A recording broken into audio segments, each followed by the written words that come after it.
From the moment Square and Disney announced their collaboration in 2000, players and members of the press were skeptical of the project's appeal and viability, and while some would begin to change their tune after Kingdom Hearts was finally revealed at E3 2001, there were still many holdouts who dismissed it as an ill-conceived children's game.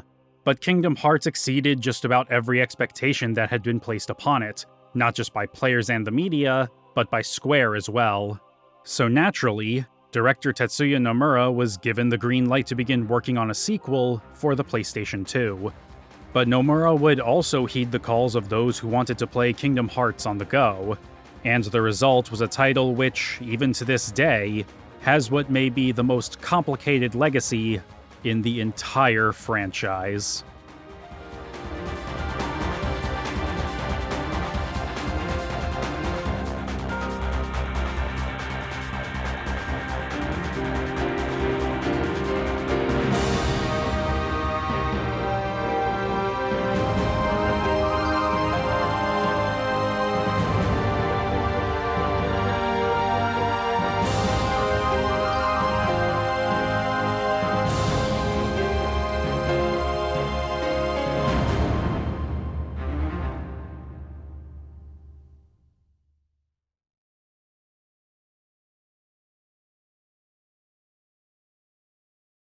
It bears repeating that Kingdom Hearts' success was truly staggering. What could have easily been a simple, childish romp through the Disney animated canon ended up being surprisingly compelling in both its story and gameplay. Players and critics alike were positively blindsided by its charming presentation and an unexpected level of challenge. High review scores were common, with Game Informer even giving it a stellar 9.5 out of 10. Its success would even cascade back into Disney's other ventures, as a pilot animatic for a potential animated series would be directed and produced by 8 Crazy Nights director Seth Kearsley in 2003. While the pilot wouldn't be picked up, it wasn't for a lack of sales. Square's modest hopes of selling 500,000 copies in Japan were quickly exceeded, and Kingdom Hearts became the 4th best-selling game in the country in 2002, with over 838,000 units sold. By March 2003, domestic sales would grow to about 1.25 million, with a collective 3.3 million copies sold worldwide. And that's to say nothing of the accolades it garnered. GameSpot called it the best crossover since Capcom vs. SNK. The International Game Developers Association recognized the game for its excellence in visual arts. And G4 would not only name its story as the best of 2002, but would also pay tribute to it with a lavish stage performance befitting of such an honor. We may never meet again, but we'll never forget each other. Thanks, Leon. Besides, I couldn't forget you even if I wanted to. Kairi has lost her heart, and I have come to take it from within you. Your journey ends here, boy. There is darkness inside every heart. The darkness cannot be destroyed. Who are you? It is of no consequence to you. Step aside. But you didn't answer my question. Yes, this really happened. But for Tetsuya Nomura, there was no time to revel in the success of his directorial debut. Kingdom Hearts' strong critical and commercial reception had ensured that a sequel would quickly get the green light, and he had already begun to lay the groundwork for further installments. If players met certain conditions in the game, they could unlock a secret ending after the credits and epilogue, featuring a young man in a black coat wielding 2 keyblades in a rainy city searching for Sora, another young man resembling Riku looking down on him from a skyscraper, and a young woman on a beach looking out to sea. It was brief and said very little, but it was tantalizing all the same. It would be expanded upon in the Japanese-exclusive final mix release of the game in December 2002, wherein the mysterious young man would meet another figure in a black coat on a dark beach, who tells the former, "I went to see him. He looks just like you."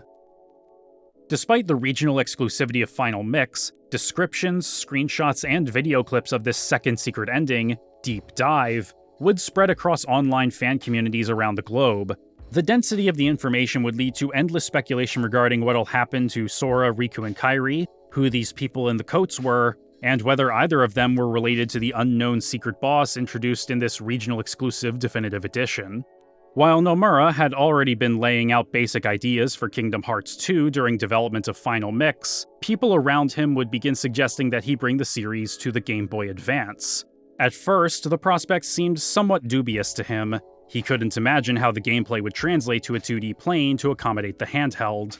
But as more people would tell him about how much their children wanted to play Kingdom Hearts on their GBA, he began to take the idea a bit more seriously.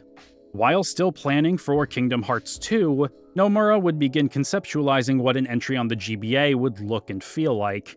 At the time, he had card games on the brain, despite never having played one himself. He thought that maybe a card-based battle system could pare down the depth and complexity of the original game's combat to something more manageable for the platform. He loosely likened it to Final Fantasy V's job system, in that the limited number of abilities you could equip in that game and the limited number of cards you could use in this new system meant that players had to consider their options carefully when going through the game.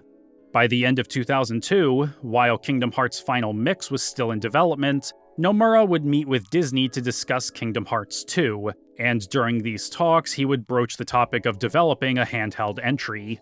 At the time, Disney had licensed some of their classic characters out to Kyoto-based Jupiter Corporation to develop 2 games for the Game Boy Advance, Disney Sports Motocross, and a pared-down version of the GameCube game Disney's Party. Disney would put Jupiter in contact with Nomura, and within a month a small team led by Aguru Tanaka would create a prototype based on his ideas. It turned out pretty well, and the team continued to work on the project in tandem with those at Square. Adapting to the limits of the Game Boy Advance was only one part of the equation, however. Nomura already knew that Kingdom Hearts 2 would be set a year after the first game, and he didn't want Sora to have all of his abilities from the end of KH1 right at the start of KH2. When he decided to take on the task of bringing the series to the GBA, though, he also began to think about what might happen during that year-long gap in the story. If you were to begin the game with the very powerful Sora you had acquired at the end of Kingdom Hearts 2 wouldn't stand up too much as a game. I wanted the players to know the potential and strength Sora has more or less fulfilled at the end of the previous installment, yet not be able to use all of those abilities right from the start. That is when I thought if I could make a story in which Sora's abilities and memories all get mixed up, Kingdom Hearts Chain of Memories would be a perfect bridge between Kingdom Hearts and Kingdom Hearts 2. I thought that to symbolize those messed up memories and abilities, cards could be used, so I had to create a card-based system. As Nomura worked out these ideas, under the working subtitle Lost Memories, he would share them with different members of the Kingdom Hearts staff, who gradually came around to the idea that transplanting the game to a handheld was feasible. Several key figures would return for this installment, including animation director Tatsuya Kondo, planning director Yuichi Kanimori, and scenario writer Daisuke Watanabe. But as development began to move into full swing in May 2003, a new set of problems would begin to arise, as Tetsuya Nomura was about to become a very busy man.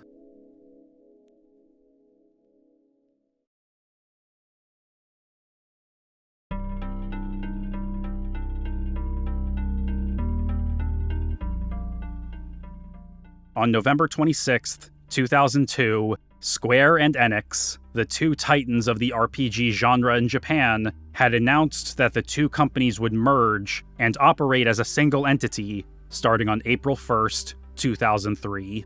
With this merger came a new business strategy which would be formally laid out in February 2004, a strategy which would include, quote, continuing to exploit current franchises, namely Final Fantasy, Dragon Quest, and Kingdom Hearts. The herald of this strategy would be the compilation of Final Fantasy VII, a multimedia initiative expanding on the world, story, and characters of the game that had catapulted Square to international success in 1997. The headliner of the compilation, a feature-length sequel film called Advent Children, would be put into full production in spring 2003, shortly before development of Lost Memories was also put in full swing. By the end of the summer, plans for Kingdom Hearts 2 would be nailed down as well. Tetsuya Nomura was in charge of all of them, as well as being heavily involved in the other three pillars of the compilation of Final Fantasy VII, the episodic mobile phone game Before Crisis, which he pitched himself, a third-person shooter starring Vincent called Dirge of Cerberus, for which he would have an uncredited advisory role, and the Zack-focused Crisis Core as creative producer, in addition to being the character designer for all of them. As a quick sidebar, I'll be doing a video in the future on the entirety of the compilation of Final Fantasy VII once I've hit 50,000 subscribers, so if you haven't already and enjoy what I do, then please hit the subscribe button. This aggressive effort to turn Final Fantasy VII into a franchise unto itself was merely the beginning of these quote-unquote exploitation efforts from the newly merged Square Enix. Their initial 2004 release slate included not just Advent Children and Before Crisis, but also Final Fantasy XII, a PlayStation 2 remake of the beloved Dragon Quest V, and Kingdom Hearts Chain of Memories. The company knew that, even with only a single game to its name, not counting Final Mix, Kingdom Hearts was a valuable property. With this in mind, the decision to allow Nomura to spearhead a handheld entry, while also working on the big numbered sequel, and have a hand in all of the new Final Fantasy VII projects, makes a certain sense. Not only was he lauded for his art style and character designs for years, but he had proven his chops as a creative lead on the original Final Fantasy VII and Final Fantasy VIII, as well as through directing the first Kingdom Hearts.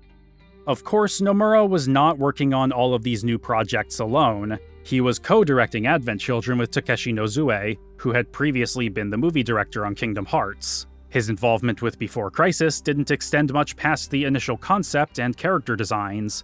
Dirge of Cerberus and Crisis Core were still in the earliest stages of development. And for Chain of Memories, he had Jupiter working in tandem with part of the original Kingdom Hearts team, while others were working on Kingdom Hearts 2. But that didn't mean there weren't any hurdles with Chain of Memories. One of the first was Nomura's rough outline for the story, which he wanted to have a lighter tone than KH1 and the still gestating KH2. He wanted Sora to ascend a mysterious castle following the events of the first game. Memories would have somehow been connected to this, with Sora reliving a sequence of them like links in a chain, hence changing the title from Lost Memories to Chain of Memories. All the while, a shadowy order of mysterious figures in black coats would be observing him from a distance, and at the end, a young girl would present him with a great choice, with all of this having to somehow tie into Kingdom Hearts 2. The plot itself wasn't a problem, but Daisuke Watanabe, who had just finished writing the story for the last mission epilogue chapter of the then-upcoming international re-release of Final Fantasy X-2, couldn't help but feel that the work was just a bit repetitive, as Last Mission also focused on climbing to the top of something. Moreover, because players could visit different worlds in whatever order they chose, Watanabe fell into what he described as the biggest slump of his career, trying to write the scenario around it. As for Jun Akiyama and Kazushige Nojima, who co-wrote the first game scenario alongside Watanabe, the former was working as the event director for Final Fantasy XII, while the latter had already been brought in to help write Kingdom Hearts 2. While Nojima and Nomura would act as scenario supervisors, likely to maintain consistency with what they were doing with KH2, the script for Chain of Memories would be handled almost entirely by Watanabe. As for nailing down the gameplay, Nomura had given the team a simple but vague directive: make it a card game, but make it KH-esque.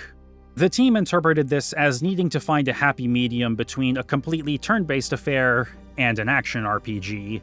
At first, it was just a card game with a Kingdom Hearts coat of paint, something far removed from the feeling of what was on the PlayStation 2. The player couldn't even jump. Working closely with the team at Jupiter, Yuichi Kanemori devised a system that brought the game closer to an action RPG, while still maintaining the card game elements. There was a delicate balance to strike between active movement and playing cards from your deck. Lean too much into one, and the other quickly loses weight. To further bring the game in line with its predecessor, pre-rendered cinematics would be employed for key story moments, but this would provide its own set of challenges. While the technology that would allow for their implementation would be handled by AM3 Incorporated, the Kingdom Hearts art style would be the most difficult obstacle in the way of achieving the desired results. While flatly colored cartoons wouldn't be hit hard enough by the compression to hurt the image, and realistic video has so much information that the compression noise wouldn't distract from the main focus, the KH art style's use of subtle color gradients didn't lend itself to the level of compression necessary to fit onto the 32MB cartridge. Further complicating this were the different models of the Game Boy Advance. The original GBA had an unlit screen, while those on the recently released SP model and the then-upcoming Nintendo DS were respectively front and backlit. The team were constantly adjusting the look of the cinematics throughout development, testing them on all three display types until they attained satisfactory results. The world would get its first look at Chain of Memories in September 2003 at the Tokyo Game Show, where among the Western games press it would be largely overshadowed by the simultaneous reveals of Kingdom Hearts 2 and Final Fantasy VII Advent Children. In the wake of these announcements, Tetsuya Nomura was upfront about the portable entry's significance to the console sequel that fans were waiting for. It wouldn't be long before excitement for Chain of Memories began to manifest. At that year's Jump Festival in December, a 2-hour line to play a public demo of the game had been formed before the event doors had opened. While the 15-minute demo gave an idea of how the new card system would play, IGN's Anoop Ganteya felt that it wasn't enough to pass judgment on the system yet, though he did enjoy himself once he got to grips with it. As 2003 gave way to 2004, and the summer drew to a close, so too would Chain of Memories' development. The game was mostly complete, but the team were still undecided on how exactly to conclude the story. They had nearly filled the cartridge completely, leaving them with few options. Further complicating matters was Tetsuya Nomura's absence during the 11th hour and final submission period, as he would be at the Venice International Film Festival to screen an unfinished cut of Advent Children. Left with no choice, Nomura would tell the team before he left that he would retroactively approve whatever they did upon his return. There was no time to dawdle. It needed to get done. With a rapidly approaching deadline, the team settled on an ending, and the Master ROM would be submitted in early September.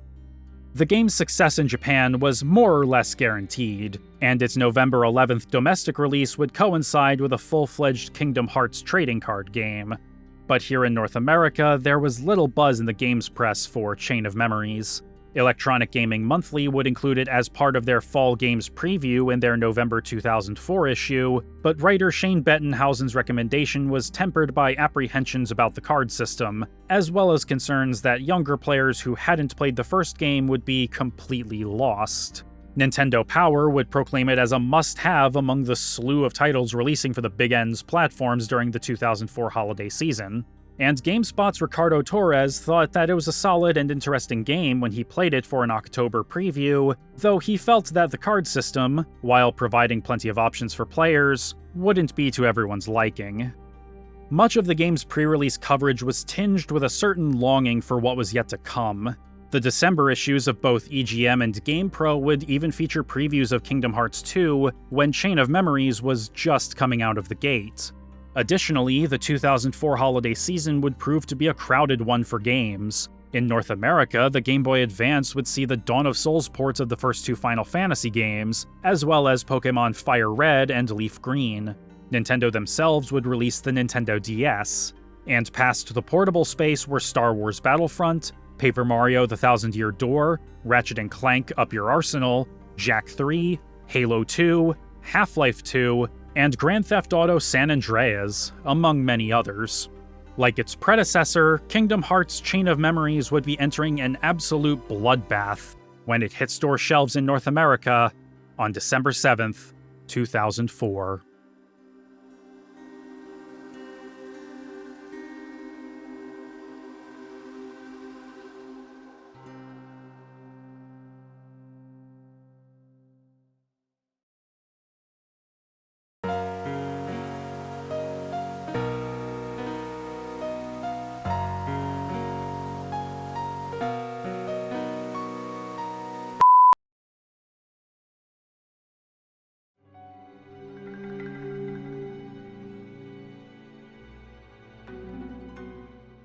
Chain of Memories picks up right where the original game's epilogue left off. Sora, Donald, and Goofy spot Pluto with a letter from King Mickey and give chase, but that night at a crossroads, Sora finds a mysterious figure in a black coat, beckoning him further down the path with vague proclamations of there being something important to him ahead. But in order to claim it, he must lose something dear to him. Sora continues onward and finds a strange castle at the end of the path, seemingly standing in a void of nothingness. Castle Oblivion. Inside, the trio are confronted by that same cloaked figure, who tells them that this castle affects the memories of those inside it. The moment they entered, they forgot every spell and ability they knew, and will lose more of their memories as they ascend its floors. But it's only through forgetting that they can remember their most important, hidden memories. This ascent sees them traipsing through recreations of the worlds they traveled to on their first adventure based on their memories, all the while they're monitored from afar by a shadowy organization. Much like the original game, Chain of Memories' plot is a simple one, but the enigmatic nature of the organization and memory-altering properties of Castle Oblivion lend a much more sinister undercurrent than before. The stakes initially appear much lower than they were in Sora's previous adventure, at least on a macro scale. While each of the castle's floors projects a facsimile of other worlds, that's all they are. Everything takes place in Castle Oblivion, where Sora, Donald, and Goofy believe they may find Riku and King Mickey. This is to the story's benefit, as while the organization does have their own business and other members outside the castle, including their mysterious superior, the story focuses less on who they are and what they want, and more on how Sora, Donald, and Goofy are affected by the loss of their memories and, in Sora's case, the re-emergence of those that had seemingly been forgotten. It happens gradually at first, with their memories of Hollow Bastion beginning to slip as early as the second floor. Sora and Donald remember certain events that happened there, namely that the former turned into a Heartless to save Kairi, but they don't remember it being at a castle. Goofy recalls it a bit more clearly. He's certain that it was a castle, but he can't remember the name. I find it amusing how Hollow Bastion specifically starts to slip away from them so early on, as not only was it so late in the first game's narrative and critical to it, but also because it was where the trio had encountered another hooded figure similar to the one who beckons them here. None of them, including Jiminy Cricket, who's been chronicling their adventures since Traverse Town in the first game, a detail I forgot to mention in my KH1 video because of how minor his presence was there, so much as mentioned this strange event, even though you'd think it'd be the first thing any of them would recall when they're accosted in the first floor's foyer.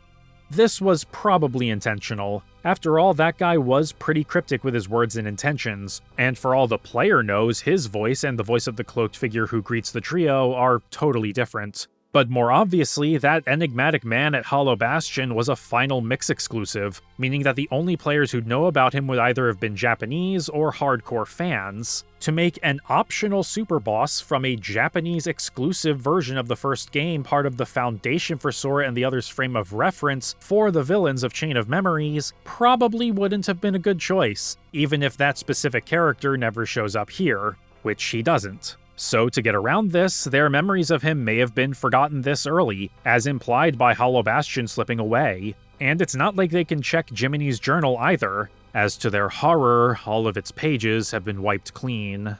This slippage of their memories and erasure of the journal is made all the more unsettling by the liminal spaces of Castle Oblivion itself. While the outside may resemble a tame MC Escher painting, the inner halls and staircases are disturbingly pristine and sterile, contributing to this dreamlike atmosphere that's been carried over from the first game. The stone and marble columns, flowers, and obelisks, completely unmoving and bright as day, and massive doors that greet you at the end of each floor's identical entrance halls feel off. And when you stop to listen to the castle's theme music, it quickly adopts a much more harrowing quality, with these low-tone bells sounding almost like irregular breathing, growing impatient as its latest victims drag their feet as they trudge deeper into the belly of the beast.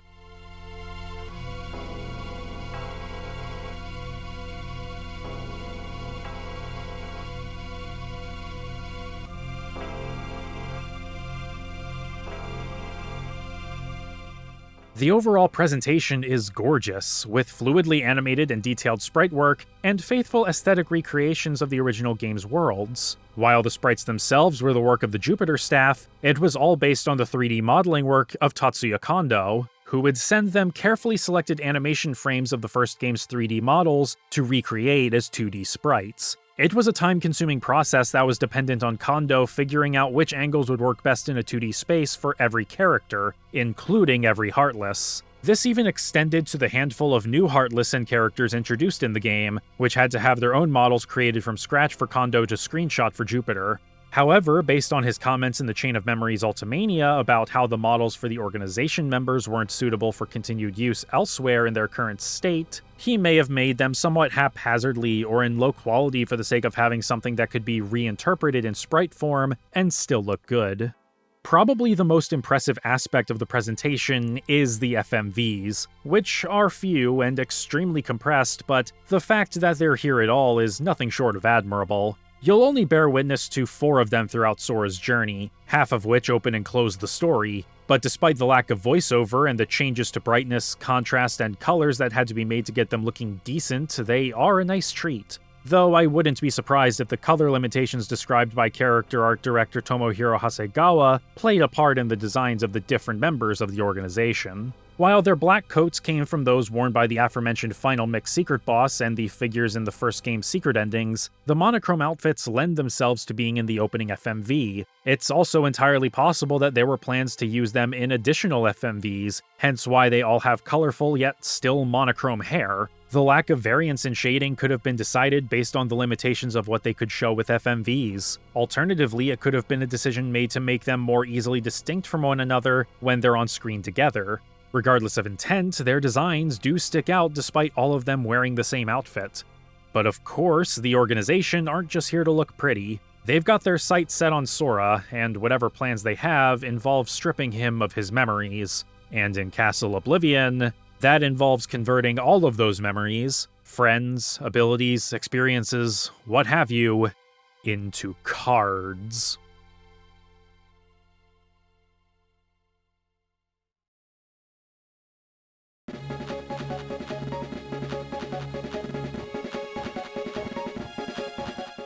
The moment Sora set foot in the castle, he forgot every spell and ability he ever knew. They've all been converted into cards, with the figure who greeted him upon his arrival and gave him the Traverse Town card, explaining the basics of the game's combat system, and the memory recreation of Leon elucidating some of the finer points of the gameplay shortly after. Each attack, spell, and item are represented by a card in your deck, and each card has a value between 0 and 9. In battle, only one entity can play a card at a time, but that card can be broken if an opposing entity plays a card with a higher value. If a shadow plays a card with a value of 2 and you play one that's 3 or more, the shadow's attack will be cancelled while you execute your attack, cast your spell, or use your item. If you play a card of lesser value, nothing happens and you lose that card. And if you play a card of equal value, they cancel each other out. The sole exception is cards with a value of 0, which can break cards of any value but can also be broken by anything in turn. It is possible to break an enemy's card after they've already fully executed their attack, which may seem pointless, but it does still stun them for half a second. You can also stack up to 3 cards into a Sleight, which will either execute a combo with the combined card's total value, or a special ability that Sora can unlock every few levels, after certain story beats, or in chests in certain worlds. Things like Sliding Dash, Blitz, Zantetsuken, and Sonic Blade. Their effectiveness varies, with some like Ars Arcanum being handicapped by the low total value required to execute them, while Tier 3 magic like Blizzaga are available from the start, so long as you have 3 Blizzard cards to stack. My sleight of choice is Sonic Blade, as it covers a lot of ground, can hit multiple enemies with each dash, isn't restricted to a rigid path, does decent damage, and has a fairly high value of between 20 and 23, making it hard for most enemies to break. The only caveat is that you have to stack 3 different Keyblade cards to use it, but that's hardly a concern. The one consistent downside to Sleights is that the first card used for them doesn't come back when you reload your deck, which itself requires standing in place and holding A on your reload card to fill the gauge. The more often you reload in battle, the longer it takes to fill the gauge, starting at 1 and capping out at 3. It thankfully doesn't take too long even at its longest, but some enemies and bosses can make it difficult to find a moment to breathe long enough to make any progress on it. The way around this is with item cards, potions, ethers, and the like, which instantly reload certain types of cards once per battle, with some restrictions or added benefits. Namely, higher tier item cards can also reset your reload counter, and even reload single-use premium cards or those used as part of a sleight. And like other card types, items can also be part of a handful of sleights, with Holy being a particularly useful one with an appropriately high cost of a Mega Ether, a Mega Elixir, and another item card of your choice. Donald, Goofy, and guest characters like Jack Skellington and Ariel are still here, but they're no longer a persistent presence. Instead, they're able to be called like a summon with friend cards, which drop randomly during battle. Picking them up will place them at the top of your deck for easy access, and they function more or less in accordance with how their special attacks worked in the first game. Donald and Jack Skellington, however, are notable for their randomness. They can cast magic from a pool of 4 spells, with both having access to the standard Fire, Blizzard, Thunder triad, and the 4th being Cure for Donald and Gravity for Jack. The latter isn't all too noteworthy considering that he's only available in Halloween Town, but Donald, since he can be picked up at basically any point in the game, can lead to some frustration. 3 of the organization members you fight throughout the story absorb a particular element, meaning Donald can be a potential liability in those fights, especially if all you want him to do is heal you. But whereas in the first game you could tune his AI so that he could be better suited to healing you in a pinch, here you're at the mercy of the cards. It's not a big issue, but if you want to make jokes about Donald not healing you when you need it, they're better aimed at Chain of Memories rather than KH1.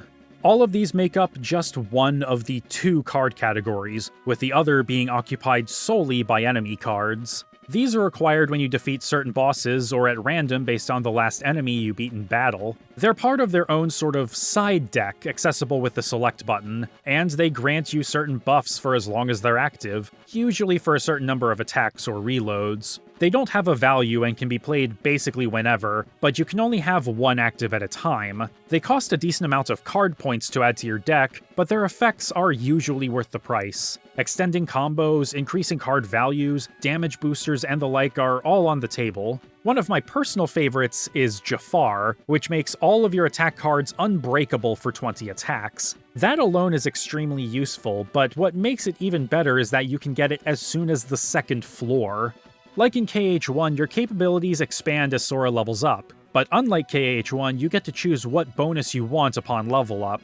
I already mentioned slights, but the other 2 options are a boost to your max HP or to your card points, which allow you to add more cards to your deck. Every card has its own point cost based on the card itself and its value, with 0 cards, because of how flexible they are, having the highest cost. As you go through the memory worlds, you'll be able to find more types of attack cards based on the keychains from KH1. They all have their own stats for their reach, speed, recovery from being broken, and which part of a combo they're used for, with their point costs being loosely derived from them. These special attributes for each type of attack card lend an extra dimension to deck building strategy. You would do well to learn which of your cards works best for each hit in a combo, as well as what slights you want to use consistently, rather than focusing solely on high numbers, how late in the game you unlocked them, or how good they were in the first game. Once you do, you'll find battles going by more quickly as you deal more damage thanks to more efficient deck building.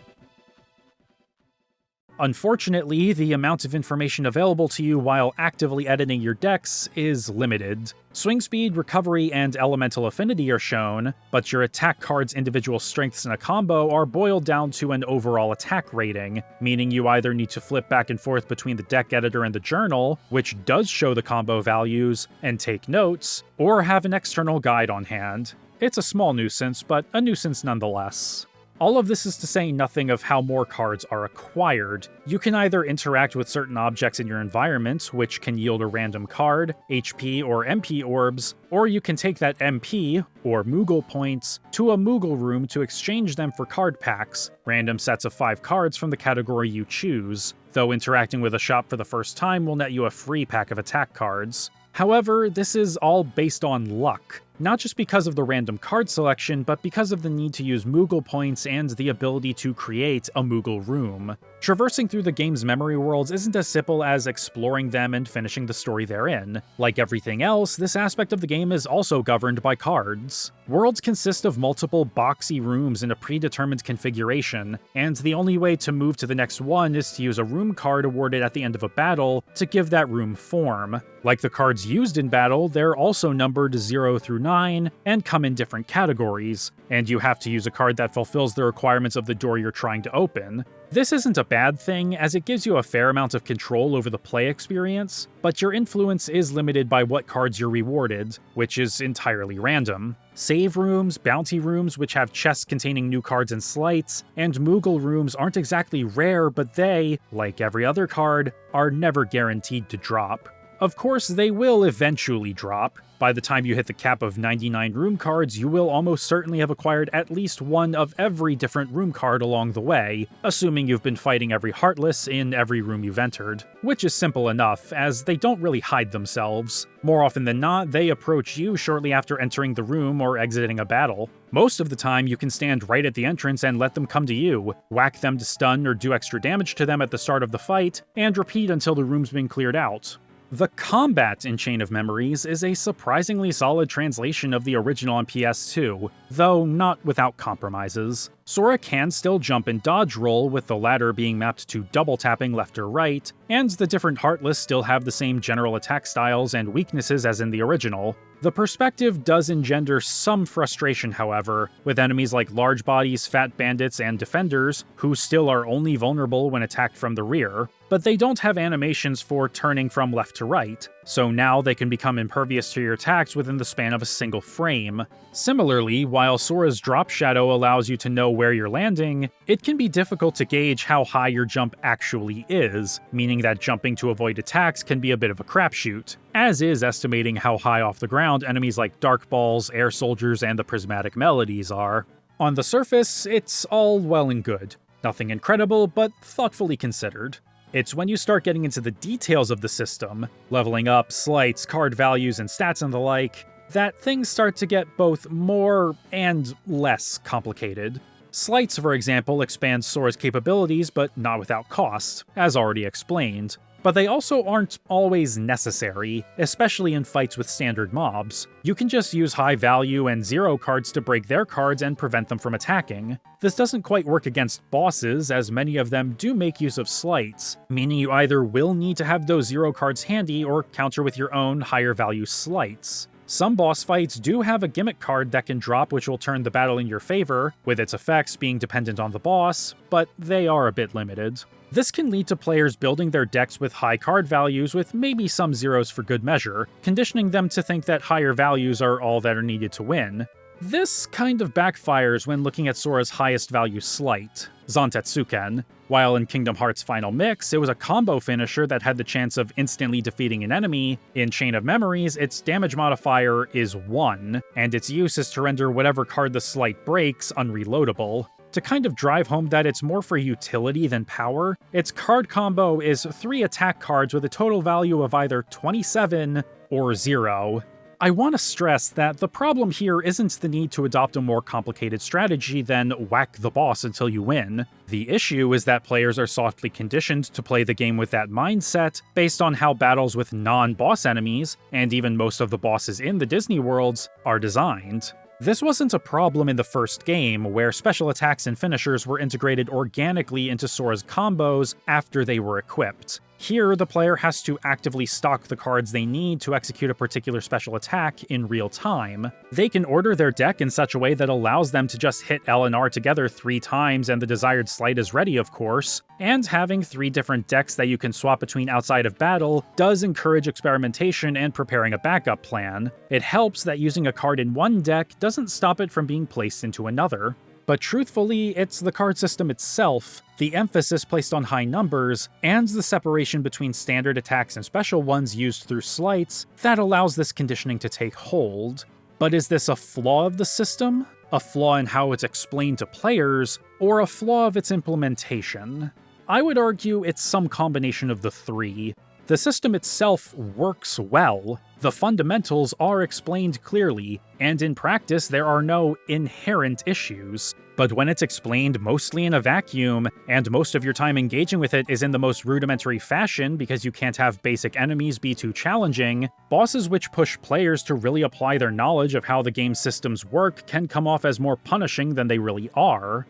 Granted, this more so applies to late-game bosses, particularly those in the organization, but it's not exclusive to them. Captain Hook, for example, still gives me grief on occasion.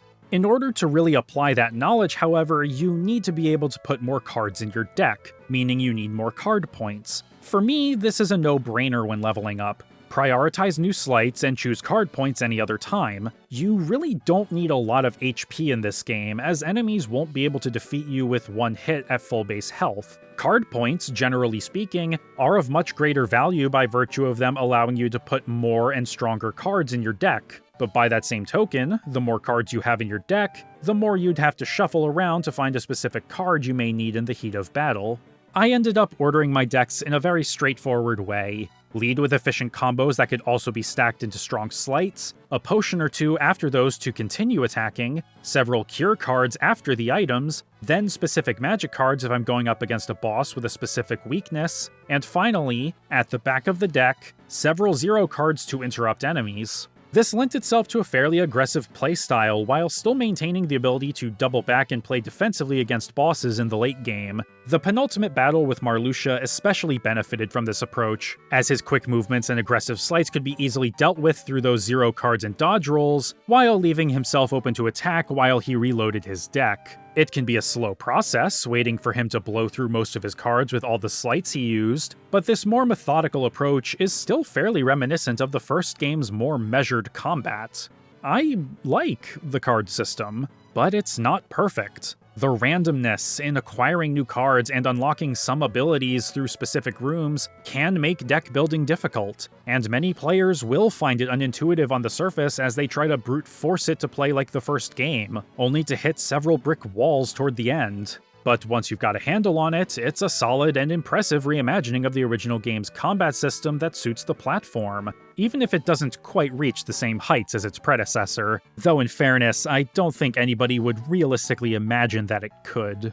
However, while the combat was able to capture the essence of the first game, if in a roundabout way, Chain of Memories wasn't quite able to live up to the structure of Sora's first adventure.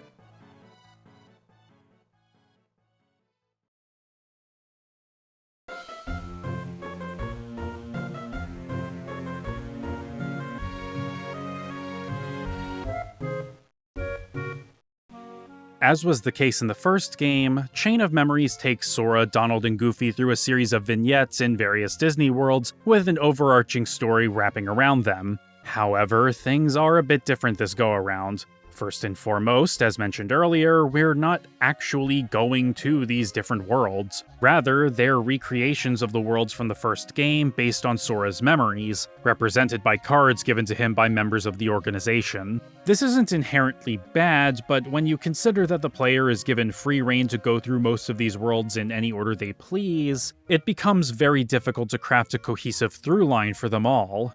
Unfortunately, what happens in the Disney worlds is completely self-contained. Members of the organization don't even appear within them, nor are there any narrative beats or revelations. But that doesn't mean they're completely divorced from the bigger picture. Rather than repeating the events that transpired in the first game one-to-one, the Disney worlds in Calm not only try some new things in their stories, but also tie them back into the memories motif. In Wonderland, for example, the Queen of Hearts has had her memory stolen and accuses Alice of stealing it. In Olympus Coliseum, Cloud enters a competition in order to defeat Hercules in exchange for Hades restoring his lost memories. In Halloween Town, Dr. Finkelstein develops a potion that will unlock a person's true memories. You get the idea.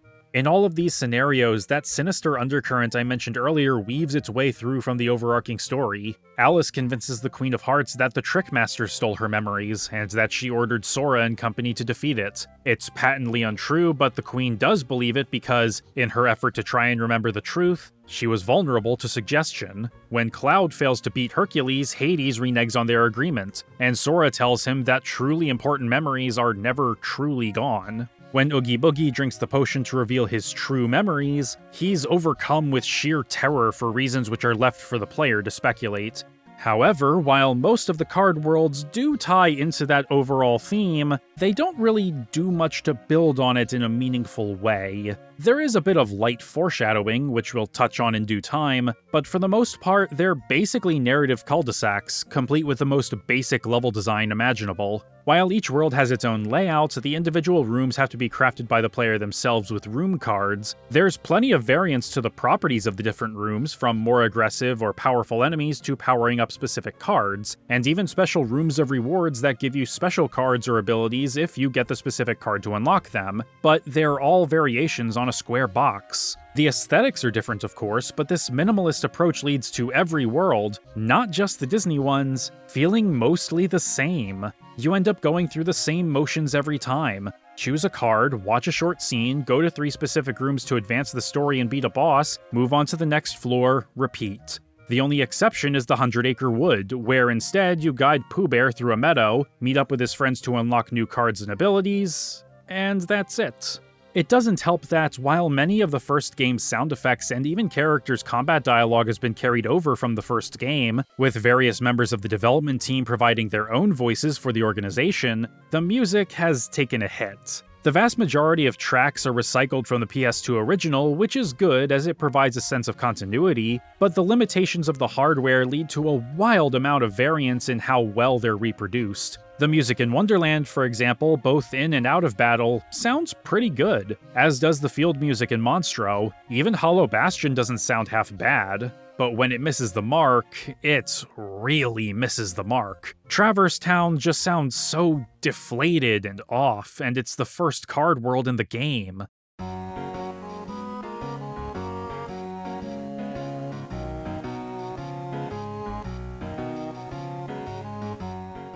Yoko Shimomura did return to compose a selection of new tracks, of course, and for what it's worth, they're pretty good, but also mostly pretty simple. She may have been working with the limitations of the handheld in mind. I particularly enjoy the battle theme for the organization.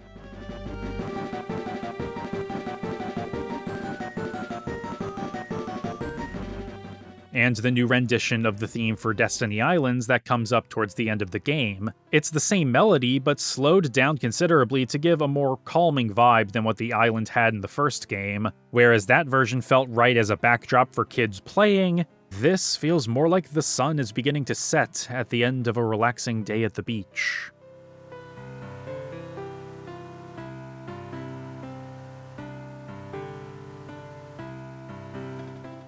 However, while I do like most of these new pieces well enough in isolation, they do quickly get repetitive. It's down to a combination of short loops and being used repeatedly both in the castle's halls and in the memory worlds, and always for the same general tone. Something strange or villainous is happening? What you see is not real. The scene has the characters upset about something? Maybe there's a bit of strife? Play truth.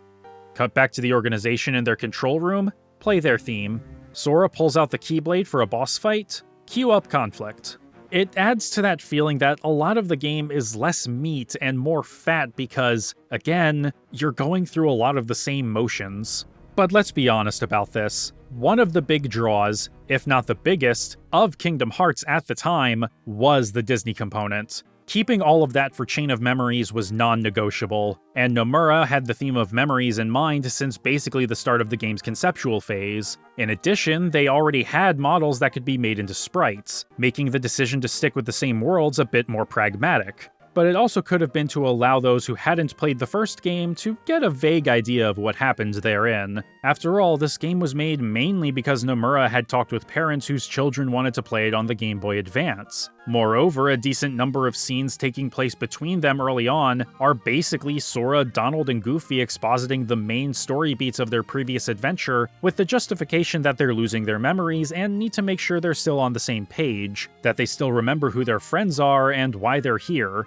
It's no substitute for actually playing the first game, but it's enough for new players like Little Timbly to get a basic understanding of the broad strokes of it while reinforcing the current plot. There's also been speculation about whether Chain of Memories was at some point conceptualized as a straightforward reworking of the first game on the Game Boy Advance, but nothing the developers have said in interviews suggests that this was ever the case.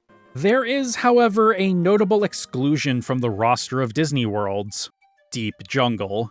While much of Disney's film catalog, and indeed many of those featured in the first Kingdom Hearts, were based on public domain works, Tarzan was not. Several of Edgar Rice Burroughs' original Tarzan books had entered the public domain long before Disney's film adaptation in 1999, but Burroughs' estate still owns the trademarks for Tarzan, Jane, and a frankly absurd number of concepts and names from the books and other media. This means that, in order for the film to be made at all, Disney had to license the character and any other elements they wanted to use from the Burroughs estate, and from there they crafted their own interpretation. Their licensing deal seemed to include video games as well, considering that Disney's Tarzan had and was featured in games both before and after the release of the first Kingdom Hearts. KH1 was a Disney game, and they had allowed Tetsuya Nomura and his team to use basically whatever Disney worlds they wanted for it. Based on how the other Disney Tarzan games were published by the likes of Activision and Ubisoft, it would seem that Disney's licensing deal with the Burroughs estate had not hampered its inclusion in Kingdom Hearts.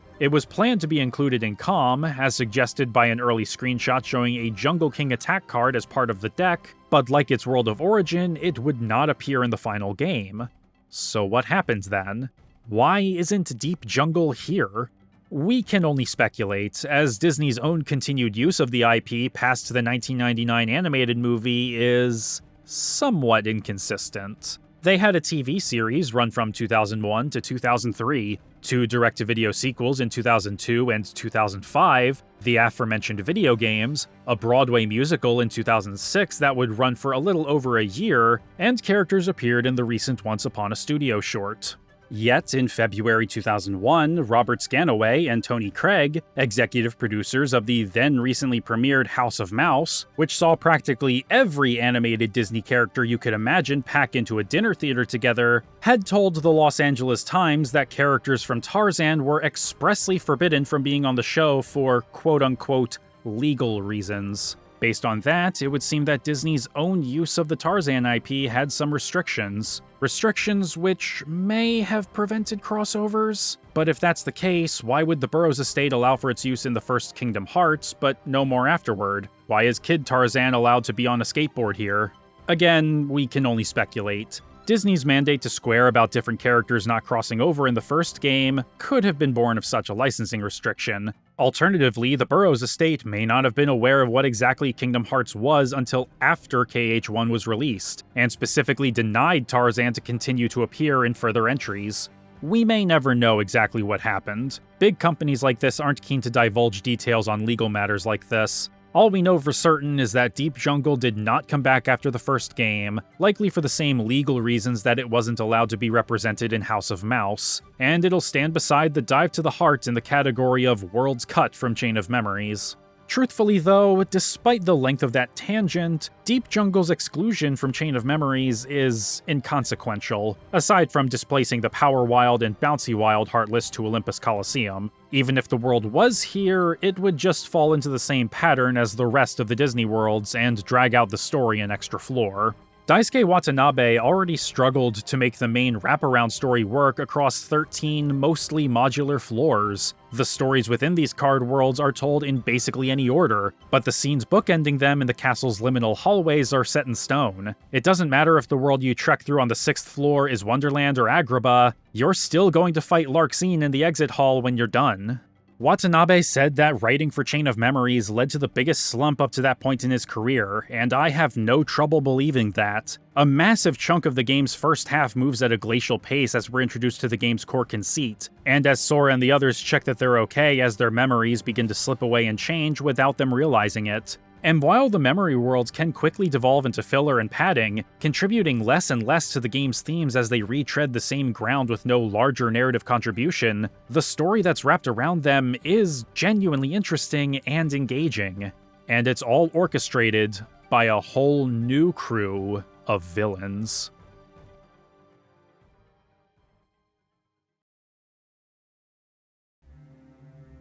At the start of the story, Sora, and by extension the player, are told that Castle Oblivion affects the memories of those who venture through its halls. The higher he climbs, the further he goes, the more he'll forget. But in place of those discarded memories, those which were once lost would re-emerge. This all appears to be true, at first. Sora, Donald, and Goofy gradually begin to forget the details of their previous adventure. Jiminy's journal is wiped clean. And before too long, Sora begins to remember another kid who hung out with him, Riku, and Kairi all the time when they were kids on the Destiny Islands, but he can't quite remember her name. In reality, none of this is being caused by the castle. It's a strange, non-Euclidean place to be sure, but the stripping and shifting of their memories is actually part of the plot being conducted by the organization, or the Order in the Japanese version. The story cuts to them observing Sora through a crystal ball every so often, and while we learn almost nothing about who they actually are and what they want to achieve, their presence contributes to the game's disquieting atmosphere. They're always watching Sora as he ascends higher up the castle's floors, remarking on how their plan to strip away his memories is coming to fruition. It takes a while for the curtain to be completely pulled back on why they're doing this to him, but Axel implies early on that, in addition to being chosen by the Keyblade, retaining his sense of self when he turned into a Heartless in KH1 is also part of it. He mentions offhand that only one other person has managed to do this, and that the organization exists to unlock the secrets of the heart, so their interest in him, at least initially, appears to be scientific in nature. As for who that other person who retained their sense of self, well, it's not said, but I think you can gather that it was probably Ansem. While the organization was part of Nomura's original treatments that he gave over to Daisuke Watanabe, he hadn't really pinned down who they were beyond some designs. Watanabe was allowed to come up with their personalities and roles in the game's story on his own. While he struggled a fair bit when writing the game's story around the choose-your-own-adventure aspect of its structure, penning the scenes with these new villains was liberating for him. It was very easy to think of scenes for the organization people. I love writing those kinds of conversations between people with terrible personalities, and scenes where true intentions come to light. It's because the game isn't voiced. When writing for something that will be voiced, you have to be a little more restrained with the wording, to give the voice actor room to act with abandon. But since we couldn't rely on voice actors' performances this time, we had nothing but the letters of the words themselves to convey the characters. I had no choice but to write with abandon instead. Watanabe's enthusiasm when writing these scenes is easily felt. There's a tension that comes with watching them collude and bicker, and their ambiguous motives, origins, and hierarchy hold your interest. By the midpoint, it's revealed that Marluxia, the one who led Sora to the castle in the first place, intends to strip him of his memory so that he'll be the perfect tool to usurp their enigmatic superior and take the organization for himself. The sadistic Larxene is in on his plan from the beginning, with Axel seeming to join in once he figures them out. However, Vexen, their resident scientist, needs a bit more convincing, and crafts a perfect replica of Riku to test Sora's abilities to see if Marluxia's plan is even worth considering. The four of them play off each other well, with their personalities not only playing with the conventions of their respective elemental affinities, but also clashing with each other in ways that keep you guessing where their loyalties truly lie. Larxene and Axel, who respectively use lightning and fire, initially play coy with each other about their motives and how much they really know, until Axel reveals that he knows her and Marluxia's plan. Vexen tries to come off as the most rational and collected member of the group, befitting his status as number 4 in the organization as a whole, but as Marluxia is quick to remind him, their superior entrusted the castle and their operation to him, despite being number 11 among their ranks. His and Larxene's invocation of the Superior's wrath and intolerance for failure and disobedience puts the fear of God in Vexen, whose appropriately ice-cold demeanor quickly thaws into one of cowardice. Despite his affinity for flowers, Marluxia is as calculating, self-serving, and cold-hearted as they come. While most of them can quickly get on each other's nerves, they're all more or less on the same page when it comes to Sora. Each has a different dynamic with him, but they each sport their own unique brand of antagonism. Marluxia, before he pulls his hood down, is cryptic and direct in equal measure, laying out what will happen to him inside the castle, but doing so in the form of riddles and indirect answers to his questions. To find is to lose, and to lose is to find. He's the one who lured him here, and he intends to use the boy's love for his friends to pull him in deeper.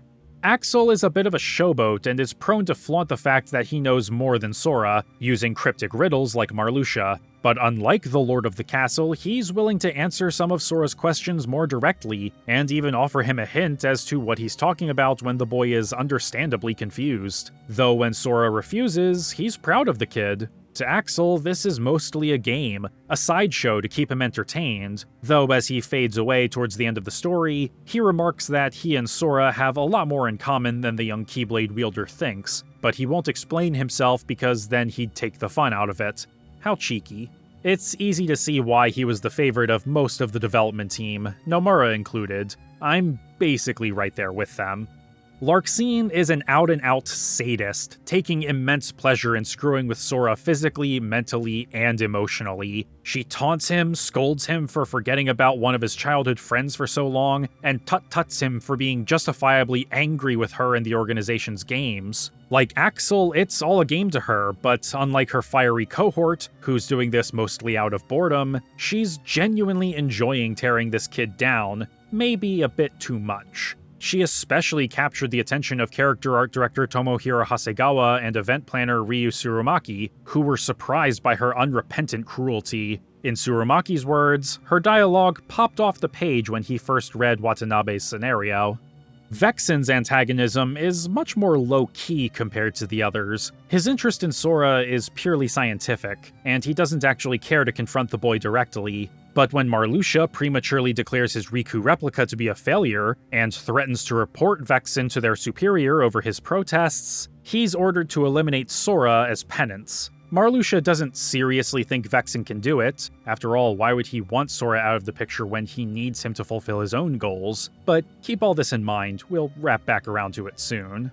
Accompanying their strong personalities are distinctive character designs. I touched on this briefly earlier, but despite all wearing the same coat, they easily stick out from each other. Each of them can be boiled down by an easily identifiable shorthand: color.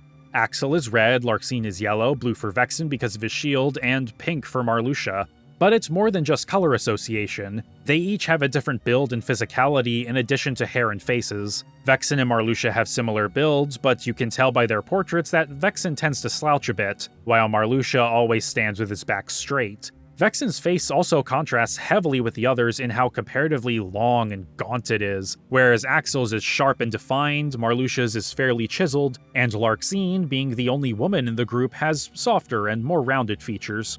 However, she wasn't always intended to be the sole female villain. In the early stages of Calm's development, Marluxia was also planned to be a woman, but according to Tetsuya Nomura, they, quote, thought about the balance with Larxene and decided to make him male instead, with his pink hair possibly being an artifact of those early plans. As a result, Larxene became the only woman in the group, but in Nomura's eyes this made her stand out more as an individual, which he felt was a positive. Personally, within the context of this game's story, I think the change to male was a good call. The idea of the only two women in the organization also being the ones scheming to take over would have carried some unfortunate, if unintended, implications. And while similar implications still present themselves with Larxene following Marluxia's lead, her cutthroat ferocity and sociopathy carry with them an understanding that she is not subservient to him. She's doing this because she likes hurting people, and having more power within the organization would give her greater authority to be relentlessly cruel to those beneath her.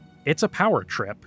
While most of the questions surrounding the organization go unanswered by the end of the story, because it was already known that the group would be a major focus of Kingdom Hearts 2, for which Calm is actively setting the stage, that ambiguity isn't really a detriment to it. If anything, it makes them one of the game's most tantalizing elements. We understand that there are more members outside the castle and that there's some kind of hierarchy among them. Little is said of their superior, but Vexen's reaction to the idea of him being informed of any alleged insubordination is enough to put him into a panic.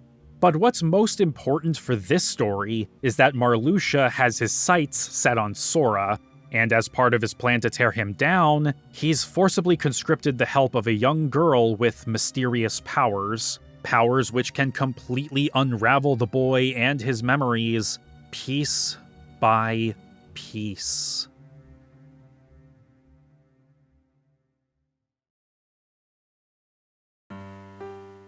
Slowly but surely, Sora's memories slip away as he and his friends venture deeper into Castle Oblivion.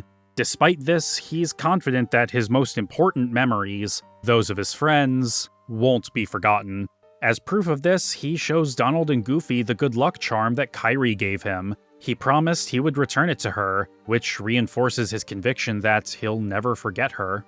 But as he thinks about her and what she may be doing at that moment back home, his memory of her begins to distort into that of a blonde girl in a white dress.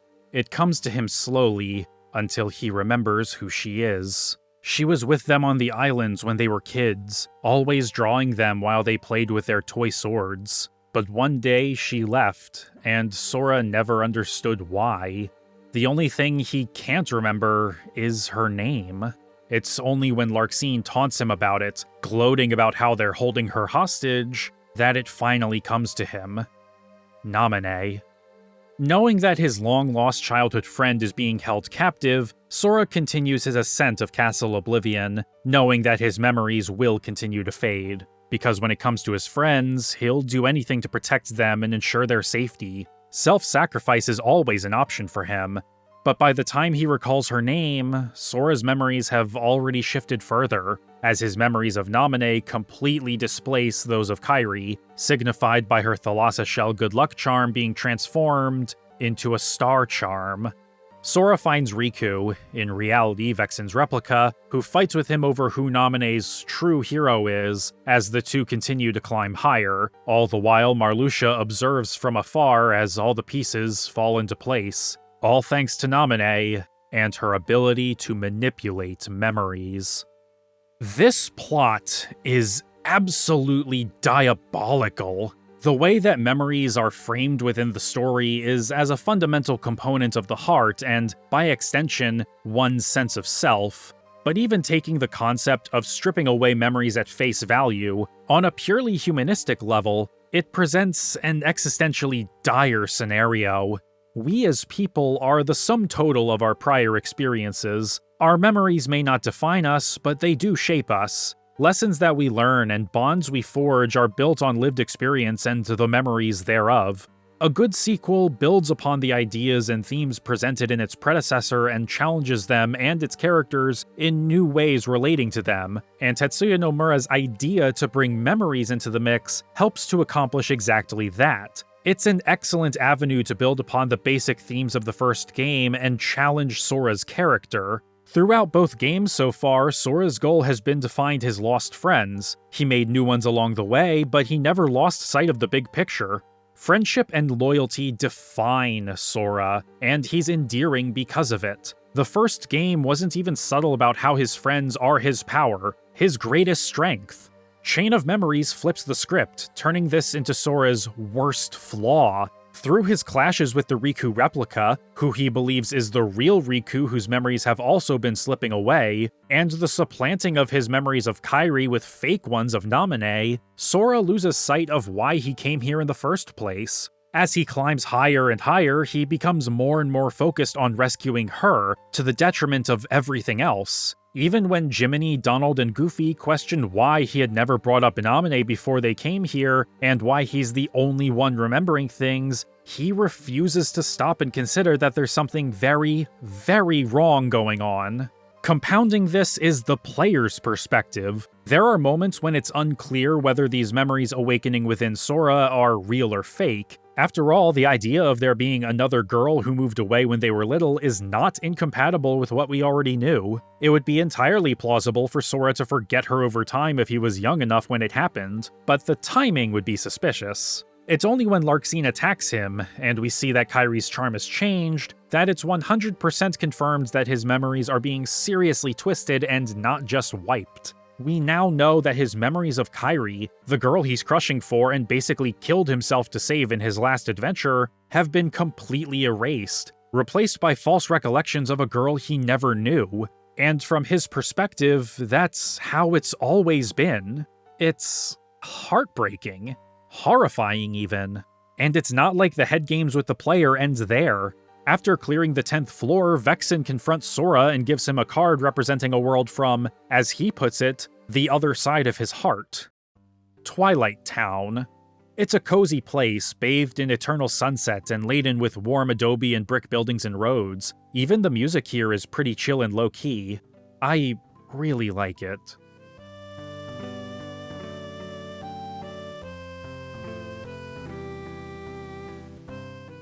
There's nothing all that strange about the town itself. I'd go so far as to say it's pretty idyllic. But while Sora finds the place vaguely familiar, he, Donald, and Goofy are certain they've never been here before, and the implications can be pretty harrowing on a meta level. Chain of Memories has so far only had the player tread through worlds from the first game, but Twilight Town wasn't in the first game. So we end up in a similar position as Sora. We've never been here before either. But with how cryptically it's explained, a thought can occur. What if Sora has been here before? What if they did come here during the events of KH1 and completely forgot, and that's why it's not actually in the first game? It would be quite the retcon, but one which wouldn't necessarily compromise the verisimilitude of the overarching story. Metatextually, it would be kind of brilliant. However, whether Twilight Town was ever meant to make the player question the completeness of the first game's story is unclear, and those who were plugged into fan forums and such at the time would have recognized Twilight Town from as early as the 2003 TGS reveal trailer for Kingdom Hearts 2. Its significance was unknown, but to those fans, it was understood that its inclusion here is meant to be a teaser for the next game. While this wasn't incompatible with the metafictional reading, it obviously supersedes it. Even the organization are aware that the world is a walking advertisement, as Larxene and Axel fret over how disastrous it would be for them if Sora caught on to what the other side is. Vexen was never meant to show him this or clue him in on it. His orders were to just kill him, but try as he might, he's just no match for Sora. So Vexen pleads with Sora to stop trying to find Naminé, that he'll end up a mindless pawn of Marluxia if he keeps slavishly following these memories. While this does catch Sora's attention, he's left in the dark once again when Axel shows up to cut his cohort down to size on Marluxia's orders to rid them of their traitor. From Sora's perspective, nothing makes sense. The organization is now killing their own while continuing to give him cryptic non-answers. He thinks that the late Vexen changed Riku back into being his hyper-competitive and antagonistic self. Twilight Town felt familiar, but he's certain he had never been there before. But because he's been losing his memories this whole time, can he really be certain about that? No, he can't. But the one thing he is certain of is that he promised to protect Naminé, and nothing will stop him from rescuing her. This pushes him to his lowest point. When Donald and Goofy show deep concern over how single-minded he's become, how strange it is that he and Riku have the exact same memories of making the exact same promise to protect Naminé, and ask him to just take a second to actually think about everything that's going on, he loses it. He interprets their concern and reservations as personal attacks, that his own concern is misplaced, and that they should give up on trying to find her. Because they dared to question his judgment and convictions even a little bit, in a shocking reversal of when they first arrived at Hollow Bastion in the last game, Sora abandons them, opting to plow through the distorted memories of his home alone. As a result, their friend cards don't even appear while you work your way through the Destiny Islands. This isn't right. Sora would never turn his back on his friends like this. Even in such dire circumstances, the very idea of valuing one person over anyone else should be unthinkable to him. It's horribly out of character for someone who's normally so cheery and dedicated to the people he cares about, especially when those people broke their royal oaths to stand by his side. Abandoning them is completely anathema to Sora's character. And that's why it's brilliant. Marluxia has succeeded in turning Sora's dedication to the people he cares about into his greatest weakness, by turning it into an all-or-nothing obsession focused on a single person. A person who, unbeknownst to Sora at this point, he never actually knew about until today. Through Naminé, he was able to warp and corrupt this simple and relatable heroic quality into the potential harbinger of his own undoing. It reveals a darker side to Sora, showing that he's capable of falling victim to his own ego and sense of righteousness under the right circumstances, despite being driven by sympathetic and selfless motives. What pulls him back from the brink is finally seeing the one he considers most special to him. Except it may not be who he was expecting.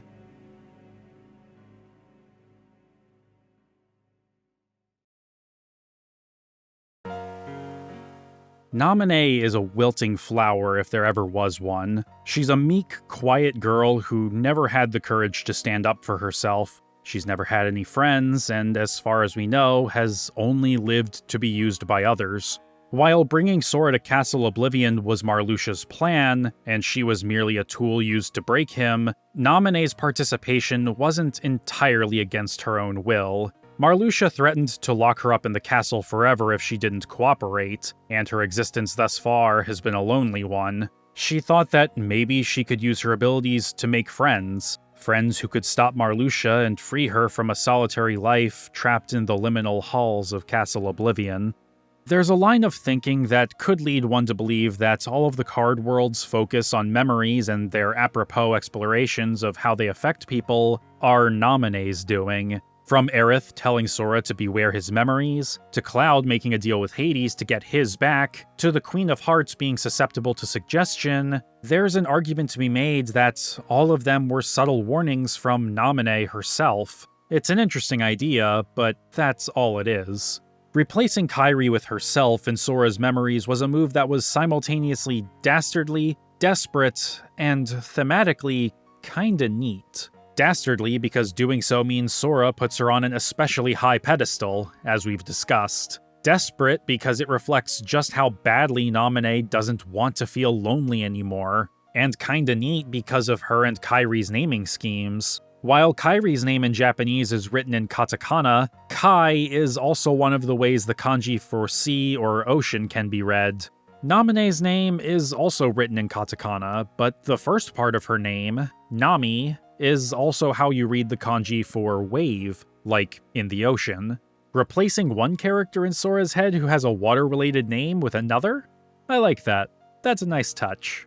But after Vexen tries acting against Marluxia, things start going sideways. When Marluxia and Larxene are gone, Axel lets Naminé go free so that the chaos that would ensue would give him, as he puts it, one hell of a show. She takes the opportunity to meet with Sora in the memory world of Destiny Islands, where she tells him that the version of her that exists in his memories, in his heart, doesn't exist. When he protests and shows her the good luck charm, she tells him to think hard about who's most important to him, and despite his certainty that it's her, the charm transforms again, back to its original state. For a moment, his memory of Naminé changes to a girl with red hair who seems familiar, but he can't remember who she is. His memories of Kairi still linger, somewhere deep down.